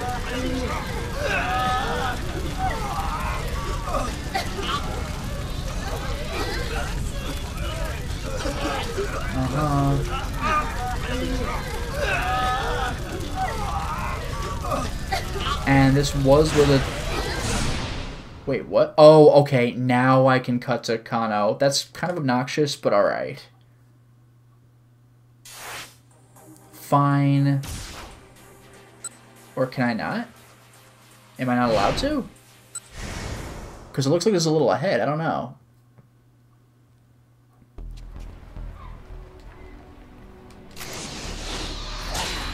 No, we're good, alright. And then Kana will allow us to jump to Osawa, I'm sure. Several people were on the ground nearby, evidently injured by the explosion. A girl in a hoodie was crouched among them, doing her best to tend to their injuries. Miku, while walking along, upset at Minorikawa for not introducing her to an Aikijutsu dojo, she happened across the aftermath of the minivan explosion. Unable to stand idly by when faced with such a horrific scene, she pitched in as best she could to help the wounded, so this is where we could have jumped to Minorikawa if needed. Wow, that guy is messed up. Kana recognized her as the girl he talked to earlier during the traffic jam. Police, he announced. Get back, let me handle this. The girl was visibly relieved. Help her, she said. She pointed to a figure lying on the sidewalk, a short distance from the burning minivan. It was a Middle Eastern girl. She appeared to be unconscious. I think she got hurt rescuing another girl about college age, the girl in the hoodie said. A college age girl? That might be Hitomi. What happened to the girl she saved? Kano asked. The Good Samaritan looked around. Huh? Where'd she go? The rescuee had disappeared. This girl here, the girl in the hoodie, gestured toward the fallen girl. I can't believe how fast she was. She spoke with a hint of awe. The way she moved to get that other girl? She was on a level way beyond mine. Kano took another look at the injured girl. Her figure looked rather delicate. It was hard to believe she was capable of great feats of athleticism. He started toward her, but Stanley stepped ahead of him. Leave this one to me, he said. His expression was unusually stern, even for him. Do you know her, Kano? Kano asked. The American didn't answer as he checked the girl's pulse and then her pupils. Hey, Stanley. Don't you have other things you should be doing, Stanley snapped. Fine then. Kano decided to collect some eyewitness accounts. It's Minurikawa time! Patrol cars and ambulances arrived at the scene with a steady stream. Once the vehicle fire was under control, things gradually began to calm down. Several officers worked to cover the area around the burned minivan with a blue tarp. Kano got his questioning underway, starting by flashing his badge at a man near the front of the crowd. It's Minurikawa! Would you mind answering a few questions? The man puffed himself up. You answered my questions. Accident? Attack? Don't know. Minurikawa point. Major incident. Counting the details. Well, I sure picked the wrong guy to try and talk to. Stifling his frustration, Kano continued his questioning. Did you notice anything unusual? Unusual? Ringtone? Yeah, never mind, forget it. The man was probably right, but somehow the idea nagged at Kano. He jotted down a note in his pad. Kano. It was Stanley. Perfect timing. Thank you for your cooperation, Kano told the man. Then he hurried on his way. And now we get that virus conversation. Stanley stepped in close enough to whisper. Who was that guy? An eyewitness to the explosion, apparently? Did he have any info? He said he heard a cell phone ringtone at the time of the explosion. Not sure if that's significant, though. Stanley stood silently for a moment, thinking. What about that girl? Kano asked. Has she woken up? No. I'm going to drive her to the hospital. Huh? Why do that yourself? Just look around, Stanley said. He cast his eyes out over the scene. There were still many injured people lying on the roadside. It seemed the authorities hadn't sent enough ambulances. But isn't your car back in Mariamacho? Kano asked. Under the circumstances, I think it makes sense for me to go back for it, Stanley replied coolly. Besides, I have a few things I'd like to ask her. Kano was curious. You do? He asked. Stanley's cell rang. Yes, Stanley answered the phone in English. As he listened, his demeanor changed. The blood drained from his face. Damn. Oh, because he's learning about UA? And his hand began to tremble slightly as it gripped the phone. Kano had never seen him this shaken up. You got it, Stanley said at last. He hung up the phone and let out a sigh. What is it? Kano asked. Stanley headed into an alley without responding. So this is the big conversation. Kano hurried after him. Once they were out of earshot of the crowd, Stanley finally spoke.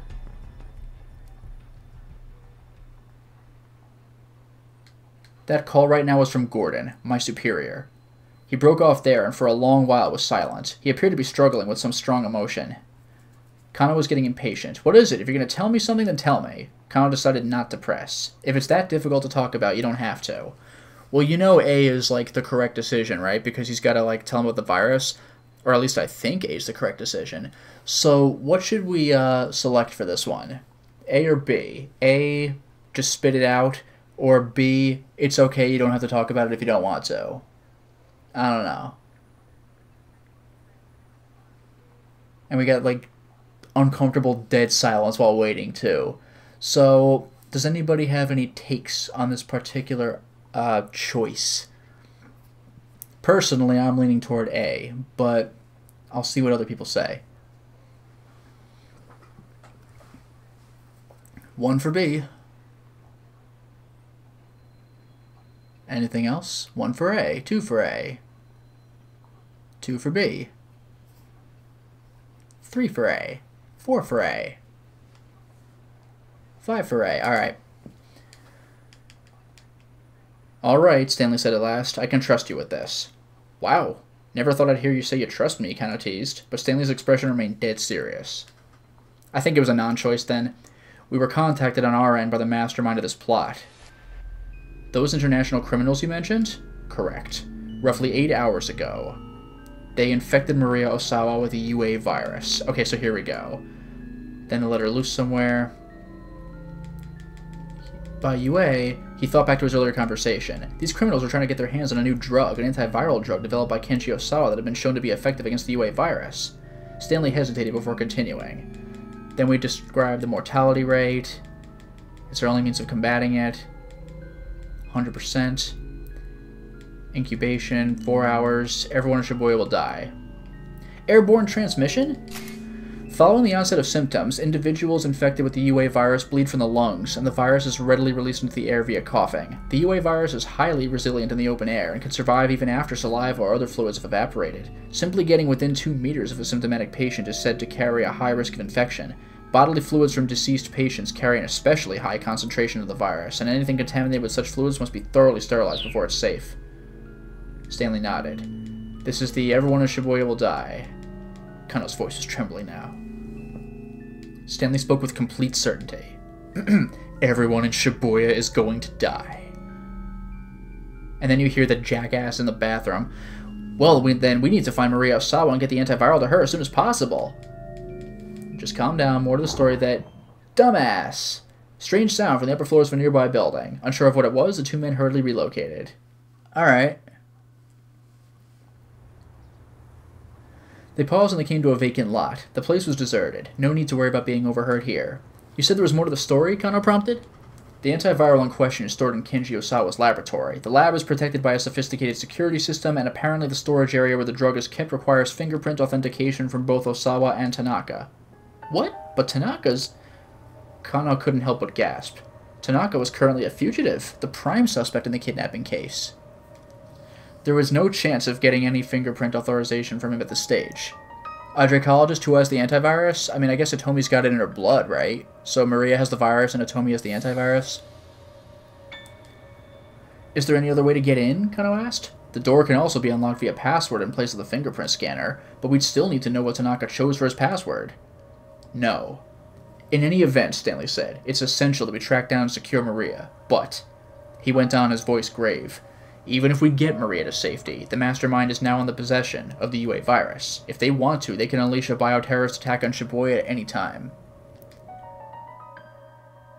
To put it bluntly, the lives of every man, woman, and child in the city are in their hands. Kano felt a pulse of fear deep enough to give him vertigo. He slowly tilted his back. No, I read that right. He slowly tilted his head. Come on, man. He slowly tilted back his head and gazed at the sky, vast and blue as always. Yup, blue. That is some blue. There had to be tens of thousands of people in Shibuya right now. Rumi and Shizuo were among them, and they might all be dead within a day. It felt so unreal, Kano's mind almost couldn't process it. With an effort of will, he shook himself out of his daze. Now was no time to waver. We have to try, he said. In the next 4 hours, we need to find Maria Osawa and figure out a way to stop this mastermind and the UA virus. The words were as much for himself as they were for his companion. Let's do this, Stanley. We might not always see eye to eye, but together I feel like you and I can find a way. But Stanley averted his gaze. My job here is simply to apprehend the mastermind.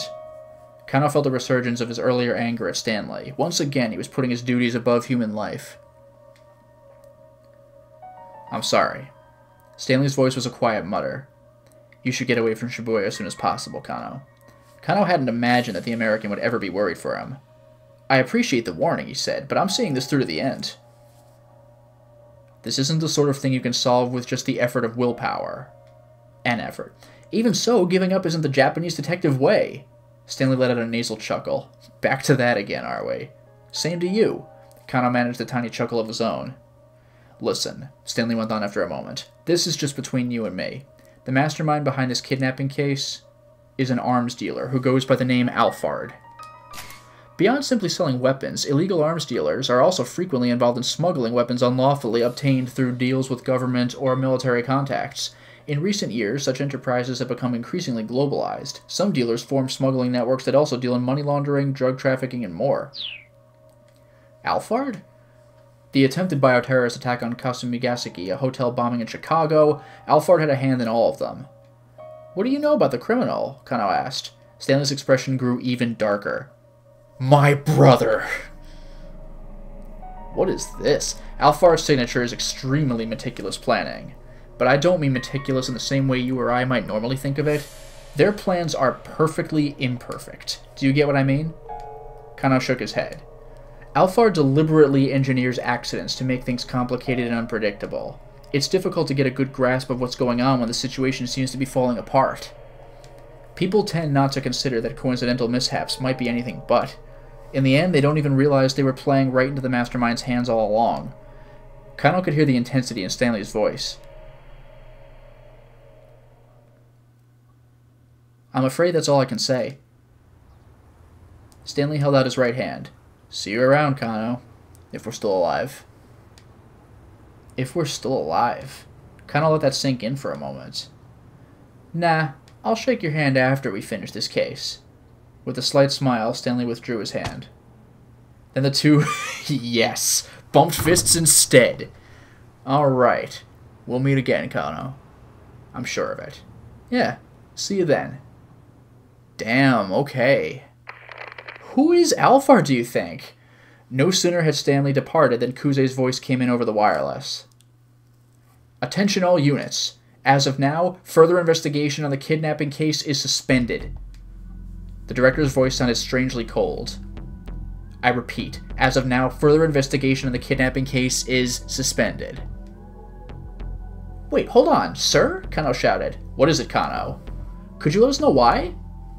We've received information that Maria Osawa has been infected with an unknown virus, and has been released somewhere in Shibuya. That matched up with what Stanley had said earlier. An anti-bioterrorism security force will probably be deployed in Shibuya. Terrorism involving biological agents such as bacteria or viruses. Biological weapons are easier to acquire and transport than nuclear weapons, and because they'll rely on an organism's natural ability to proliferate or infect, they can yield powerful results for low effort. For these reasons, recent years have seen widespread apprehension about the possibility that such weapons might be used by terrorists. In the event that a bioterrorist attack occurred in Japan, temporary quarantine and decontamination facilities would be set up in the area affected. This is no longer a simple kidnapping case. Our part in this is finished. No, it's not! We haven't managed to resolve anything! Kano, I assure you, everyone else feels the same as you do. Kuze's voiced a cautionary tone. They're still performing the autopsy on the body found in the blue minivan that exploded. I'll let you know once we have a positive ID. Kuze out. Director! But the line had already gone dead. Left at a loss, Kano gazed out at the cityscape. The sight of the bombed vehicle had calmed down briefly, but now that the news networks had begun reporting, the herd of onlookers was growing. There was also a sizable crowd gathered outside of a large home electronics store. The large LCD televisions on display were showing a press conference being held by the governor of Tokyo. Kano might learn something new about the case. He decided to watch the broadcast. Nope, we're done. Find Rumi before it was too late. What are we doing, ladies and gentlemen?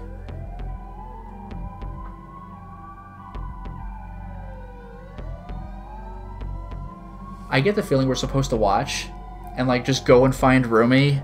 Like, I don't know about that. That might even lead to a bad end. So what are we doing, with this possible option here? I'm curious. I want to see, like, I'm really into this right now, and I have some time, so I want to see if I could actually finish out this time block before the stream is over. So what are we going to do with this with Kano? Stick around and watch the announcement, or not? 1 for A, 1 for B, 2 for A. 2 for B. 3 for A, 4 for A. Any more? 3 for B, 5 for A. Alright.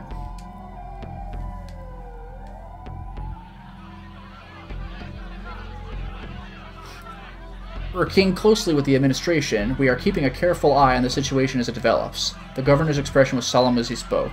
The moment he finished his statement, the reporters bombarded him with questions. This seems similar to the bioterrorist attack on Kasumi Gaseki 2 years ago. Is there any possible connection?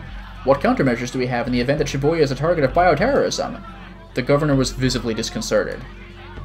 If this does turn out to be a bioterrorist attack, we will establish emergency shelters with a large-scale quarantine station at Yoyogi Park. However, there are still many details that remain unknown. The politician was clearly struggling to maintain his composure. Can you comment on the rumors we're hearing that Shibuya might be blockaded off? Don't be ridiculous, the governor barked. What outlet are you with? Are you trying to start a panic when we don't even know all the details? Besides, it wouldn't even be possible to blockade the whole of Shibuya. The press conference continued, the governor and the reporters locked in a belligerent back and forth. Kano left the electronics store and headed for the cafe where Rumi and Shizuo were waiting. So we're going there anyway? He had to tell them both to get far away from Shibuya. Oh man, this is stressful. The cafe Lautrec seemed quiet when Kano arrived. Shizuo was sitting alone. Kano scanned the establishment but didn't see Rumi anywhere. One of the staff greeted him. Welcome. Just one, sir? No, I'm meeting someone, actually. Of course, sir. The hostess smiled and then went on her way. Wow, he finally meets Shizuo. Finally. Shizuo was glaring at him. Kano walked over to him and he bowed deeply. It's a pleasure to meet you, sir. I'm Shinya Kano. You look like even more of a knuckle-dragger than I thought. Shizuo maintained his appraising stare. Rumi had something she needed to do, so she stepped away for a while, he said after a long moment. Kano sat down across from him. There was a laptop computer open on the table. Right now the laptop is in sleep mode and there's nothing on the monitor, but just before Kano came in, Shizuo was browsing the internet for him. He takes his user handle from a nickname for the apples he grows on his own farm, which are pretty little things and nearly as sweet as honey.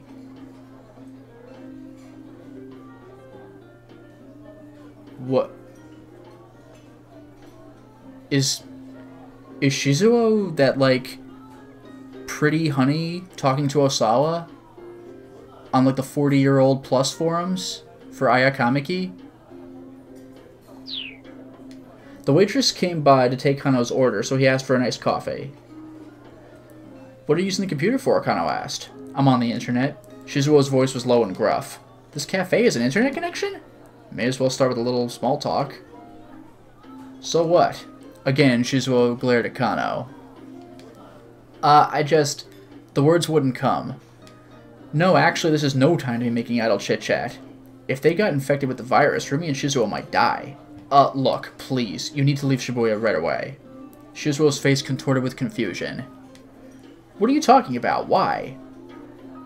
Kano wasn't sure if he should tell the truth or not. He was strictly prohibited from discussing a case with anyone outside the department. As a former policeman himself, Shizuo ought to understand full well when the secrecy and investigation required. But it wasn't like he just up and leave town without a good reason. Please listen, Kano said. There's a risk of a bioterrorist attack. It's very important that you go, though I'm not at liberty to tell you why. What should we do with this one, ladies and gentlemen? Yeah, quick, check his ringtone. So, yeah. A, tell the truth. B, just be quiet, go, get out of here.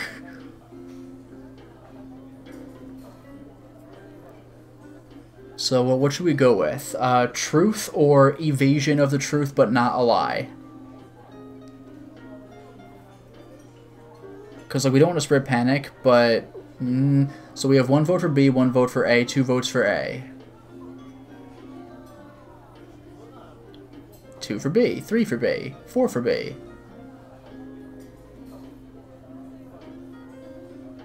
5 for B, okay. Not at liberty to tell you why. Even if this was Rumi's father, Kano couldn't bring himself to leak secret information. His mind spun with regret. Well, I don't need your say-so, Shizuo huffed. You know, I bet you if we did A, it would mention, like, oh, it's from Osawa, and that gives us our jump point or something. I'm sick of this town anyway. Kano was a bit relieved to hear that. Does this have something to do with the case you're working? Huh? You told me to leave Shibuya. Does that have something to do with your case? Yes, Kano admitted. So why don't you run off with Rumi then? Shizuo's tone was frank. Well, I mean... When Kano didn't have an answer handy, Shizuo let out a single, heavy sigh. Is your work important to you, he asked. Kano hesitated. Is it more important than Rumi? Well... Again, Shizuo cut Kano off as he waffled over how to answer. Me, I used to put my work before my family. There was no question in my mind that combating society's ills and solving cases was worth any price. And because of that, I did some pretty reckless things. Almost wound up dead more than once. Shizuo paused, a forlorn look in his eyes. My wife did nothing but worry about me. So much that I didn't even realize when she'd worried herself sick. I was so caught up in my work that I wasn't even there for her when she finally passed away. It was all so very absurd of me.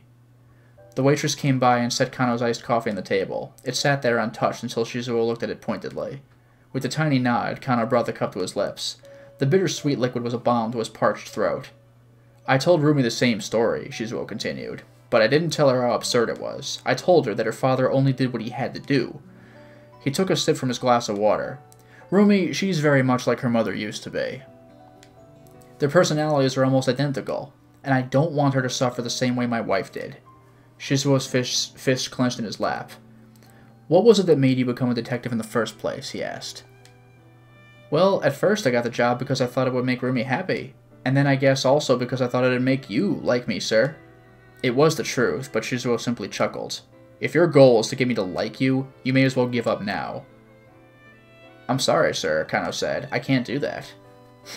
Are you this stubborn around Rumi? Shizuo grumbled. I love your daughter, sir. I want to keep her safe, to make her happy.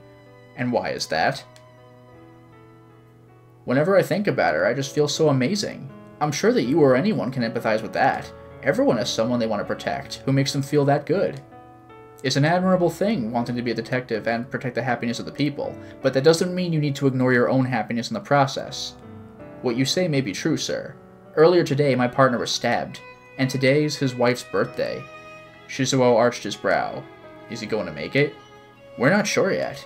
Last I knew, he was in critical condition. This is why I keep saying that the life of a detective is... Shizuo's words trailed off into a lamenting murmur. Even so, Kana was unmoved. Dictum number 1. Never lose sight of what you're supposed to protect. Ever. What's that? Something that a senior detective I admire very much said. Oh, that made no sense. A senior detective I admire very much said. It's the fundamental guiding principle I've stuck to as a detective, but I was wrong about the real meaning behind it. My partner was stabbed. There are people I want to rescue. So much has happened, and now I finally understand what those words mean. When you see someone in trouble, you help them. That's not something a good detective does. That's something a good person does. Kano took a good long look at Shizuo's face. He had surprised himself, finding the words to speak his feelings so clearly, and he wondered what effect it had had on the older man. I'm sure that from your perspective as my future father-in-law, my being a detective means that I'm putting my life on the line, but that's not entirely true. I can only be myself. This is the kind of person I am. I care about helping people. Even if I were a baker or a brewer or a bookseller, 3 Bs for some reason, I'd still act the same way. You're being ridiculous. A baker and a detective don't assume anywhere near the same risks. I suppose that's true. Kano fussed with his hair sheepishly. Shizuo grumbled. I think I see what kind of man you are now. He sounded oddly defeated. Which is why now is no time to just futz around. What are you, Yiddish? Kano sat up straighter at Shizuo's weighty tone. A detective needs more than just passion. A detective can't solve all his problems with sheer determination alone, but at the same time, he needs more than just the ability to coldly assess a situation. He needs the conviction to stick to a case when it might otherwise seem prudent to give up. There was something new in Shizuo's expression now, and a gleam in his eye that hadn't been there before. Kano almost felt like he was being sermonized to by a senior officer. You got that? You need a cool mind but a fiery spirit. A detective without both of those is worth nothing. Do you mind if I write that down in my notebook here? Look, Shizuo said, sounding suddenly embarrassed. Aren't you in a hurry? Don't you have to get back to your case? Yes. And sir, please, I need you and your daughter to leave Shibuya right away. Yeah, I hear ya. Kano conjured up Rumi's face in his mind. There was a chance he might never see her again. He forced the thought away as best he could. By the way, if I may ask, Shizuo said, what was it about Rumi that made you fall in love with her? What? Where's this coming from all of a sudden? Was it her looks? No, it wasn't just that. Kano found himself tongue-tied again. I mean, she is pretty cute. Even if this is my own daughter I'm talking about, Shizuo shocked him by grinning from ear to ear. Well, yeah, she sure is, Kano replied, but it's more than just that. She's also very sweet and kind-hearted. She is, isn't she? Yeah, she really is. For the first time, Kano and Shizuo smiled at one another. You're a man who lets his emotions show in his face, Shizuo said, and for a detective, that's not so bad. Thank you, sir, Kano said. He bowed to Shizuo as he stood up from his seat. Never lose sight of what you're supposed to protect, huh? I like that. Wise words indeed. Kano turned to look back and then bowed deeply to Shizuo one last time.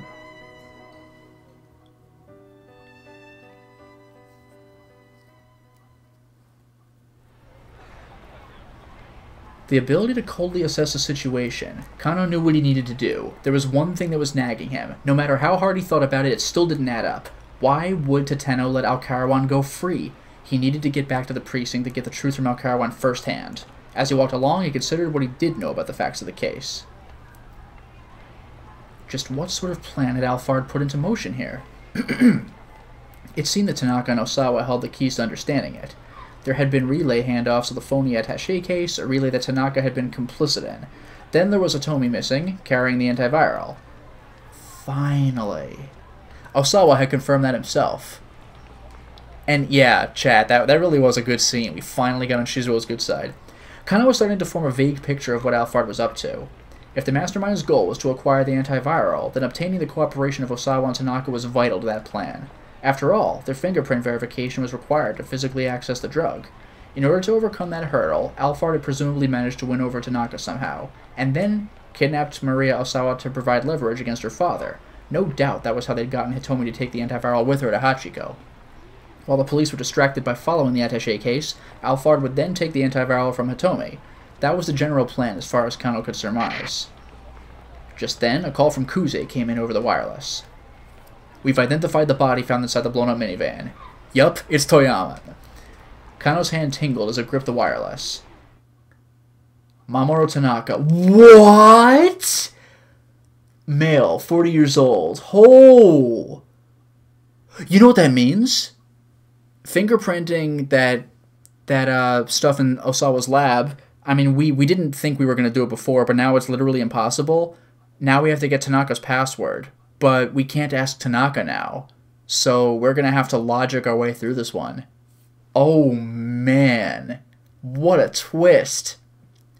Yeah, Galleon, I had said that like way earlier in the stream. Alphard might have been A, who emailed Osawa in the beginning of the game. That'd be interesting. An employee of Okoshi Pharmaceutical. Positive ID was obtained from the subject's personal belongings. What? Kano gasped. If Tanaka was dead, it would now be almost impossible to access the antiviral drug in the laboratory. At this point, the only antiviral they had any chance of obtaining was whatever Hitomi was carrying. Kano thought back to what Stanley had said earlier. Even if we get Maria to safety, the mastermind is in possession of the UA virus. If they want to, they can unleash a bioterrorist attack on Shibuya at any time. To put it bluntly, the lives of every man, woman, and child in the city are in their hands.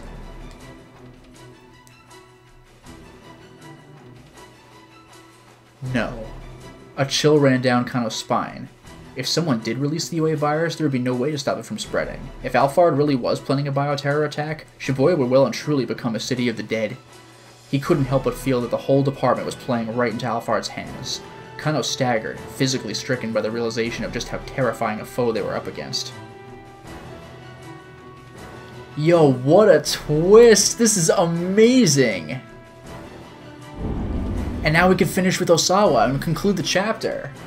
The hype, man. I'm telling you, this is amazing. God damn, dude. Let's wrap this up with Osawa, then.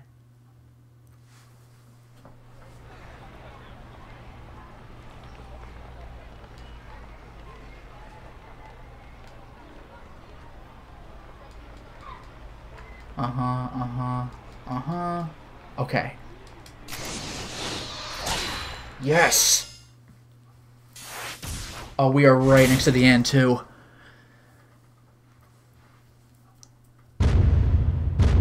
Oh my god. Before the news was shared with the Osawas, the members of the investigation team quietly briefed Detective Kajiwara. Osawa and I sat on the sofa on the far side of the room, watching. They could see Kajiwara go pale. He wiped the sweat from his forehead with a handkerchief several times. Bad news, Osawa thought. Mr. Osawa? Ma'am? Kajiwara shuffled his way over to them at last. We've just gotten word from headquarters.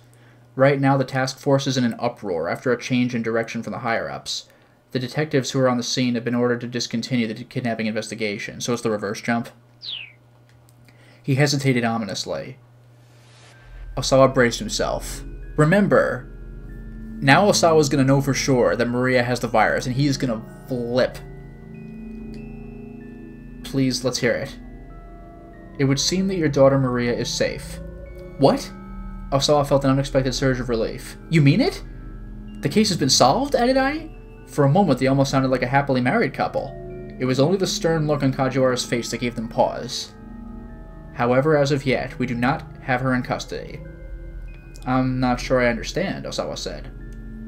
You know she's alive, but you don't have her? How? Deep furrows appeared in Kajiwara's forehead. I'm sorry, sir. The information we've received from up top is complicated. We've confirmed that she was able to escape confinement. It's just... The detective gave every appearance of holding something back. If there's something you need to tell us, then just say it, Osawa told him. It would seem that Maria has been infected with the virus. Infected? Osawa felt as if a talon's claw just clutched his heart. It's not one I've ever heard of before, but... apparently it's called the UA virus.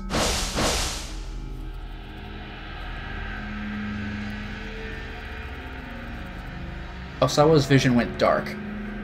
He felt as if he'd plunged into a black void of despair. Darling? I asked raspily. She didn't need to put her fears into words. Osawa felt them just as plainly in his own gut. You're an expert on virology, aren't you, Mr. Osawa? Kajiwara said. Are you familiar with this UA virus? Osawa held up a hand to forestall further questions. There was no time for that. How many hours ago was she infected, he demanded. I wasn't told that much. Is that important to know, sir? Depending on when Maria was infected, we may or may not still be... Osawa trailed off abruptly as the reality of the situation struck home. This wasn't the same as when Hitomi had been infected. Right now there was no way of getting Tanaka's cooperation, which meant that there was no way of accessing the antiviral storage. In other words, getting the cure to Maria would be impossible. Osawa's head swam. Detective Kajiwara, I beg of you, your people need to catch Tanaka as soon as possible. I can't share the details, but if you don't, something terrible is going to happen. Oh, by the way, Tanaka's dead. Oh my god. Just then, Kajiwara's cell phone rang. He picked up quickly. What did you say? The detective's shout shattered the anxious silence that had fallen. And when Kajiwara shouts, you know it's bad. Hey there, living corpse. I shuddered visibly at the outburst. Kajiwara nodded sharply, still listening. More creases formed in his forehead. Understood. I'll let them know. Oh my god. There are still 2 more hours in this game. We're not at the final hour yet. There are 2 more. What is this game? He hung up. All eyes were on him. That was headquarters. Osawa swallowed a lump in his throat. He could feel himself quaking all over. A minivan we believe belonged to the Syndicate exploded near Jinan in Shibuya. A body was found amongst the burning wreckage of the vehicle. Who was it? Osawa interjected. Tell me! Please don't let it be Maria. Please don't let it be Hitomi. Kajiwara took a breath before speaking. We've conclusively identified the remains as Mr. Tanaka's. No! The cry was visceral, almost bird-like. Osawa looked around in surprise. It was Ai. It's not true! You're lying! Her shrill screams reverberated throughout the room. Osawa felt like he wanted to scream too. With Tanaka dead, there was no way to get to the antiviral.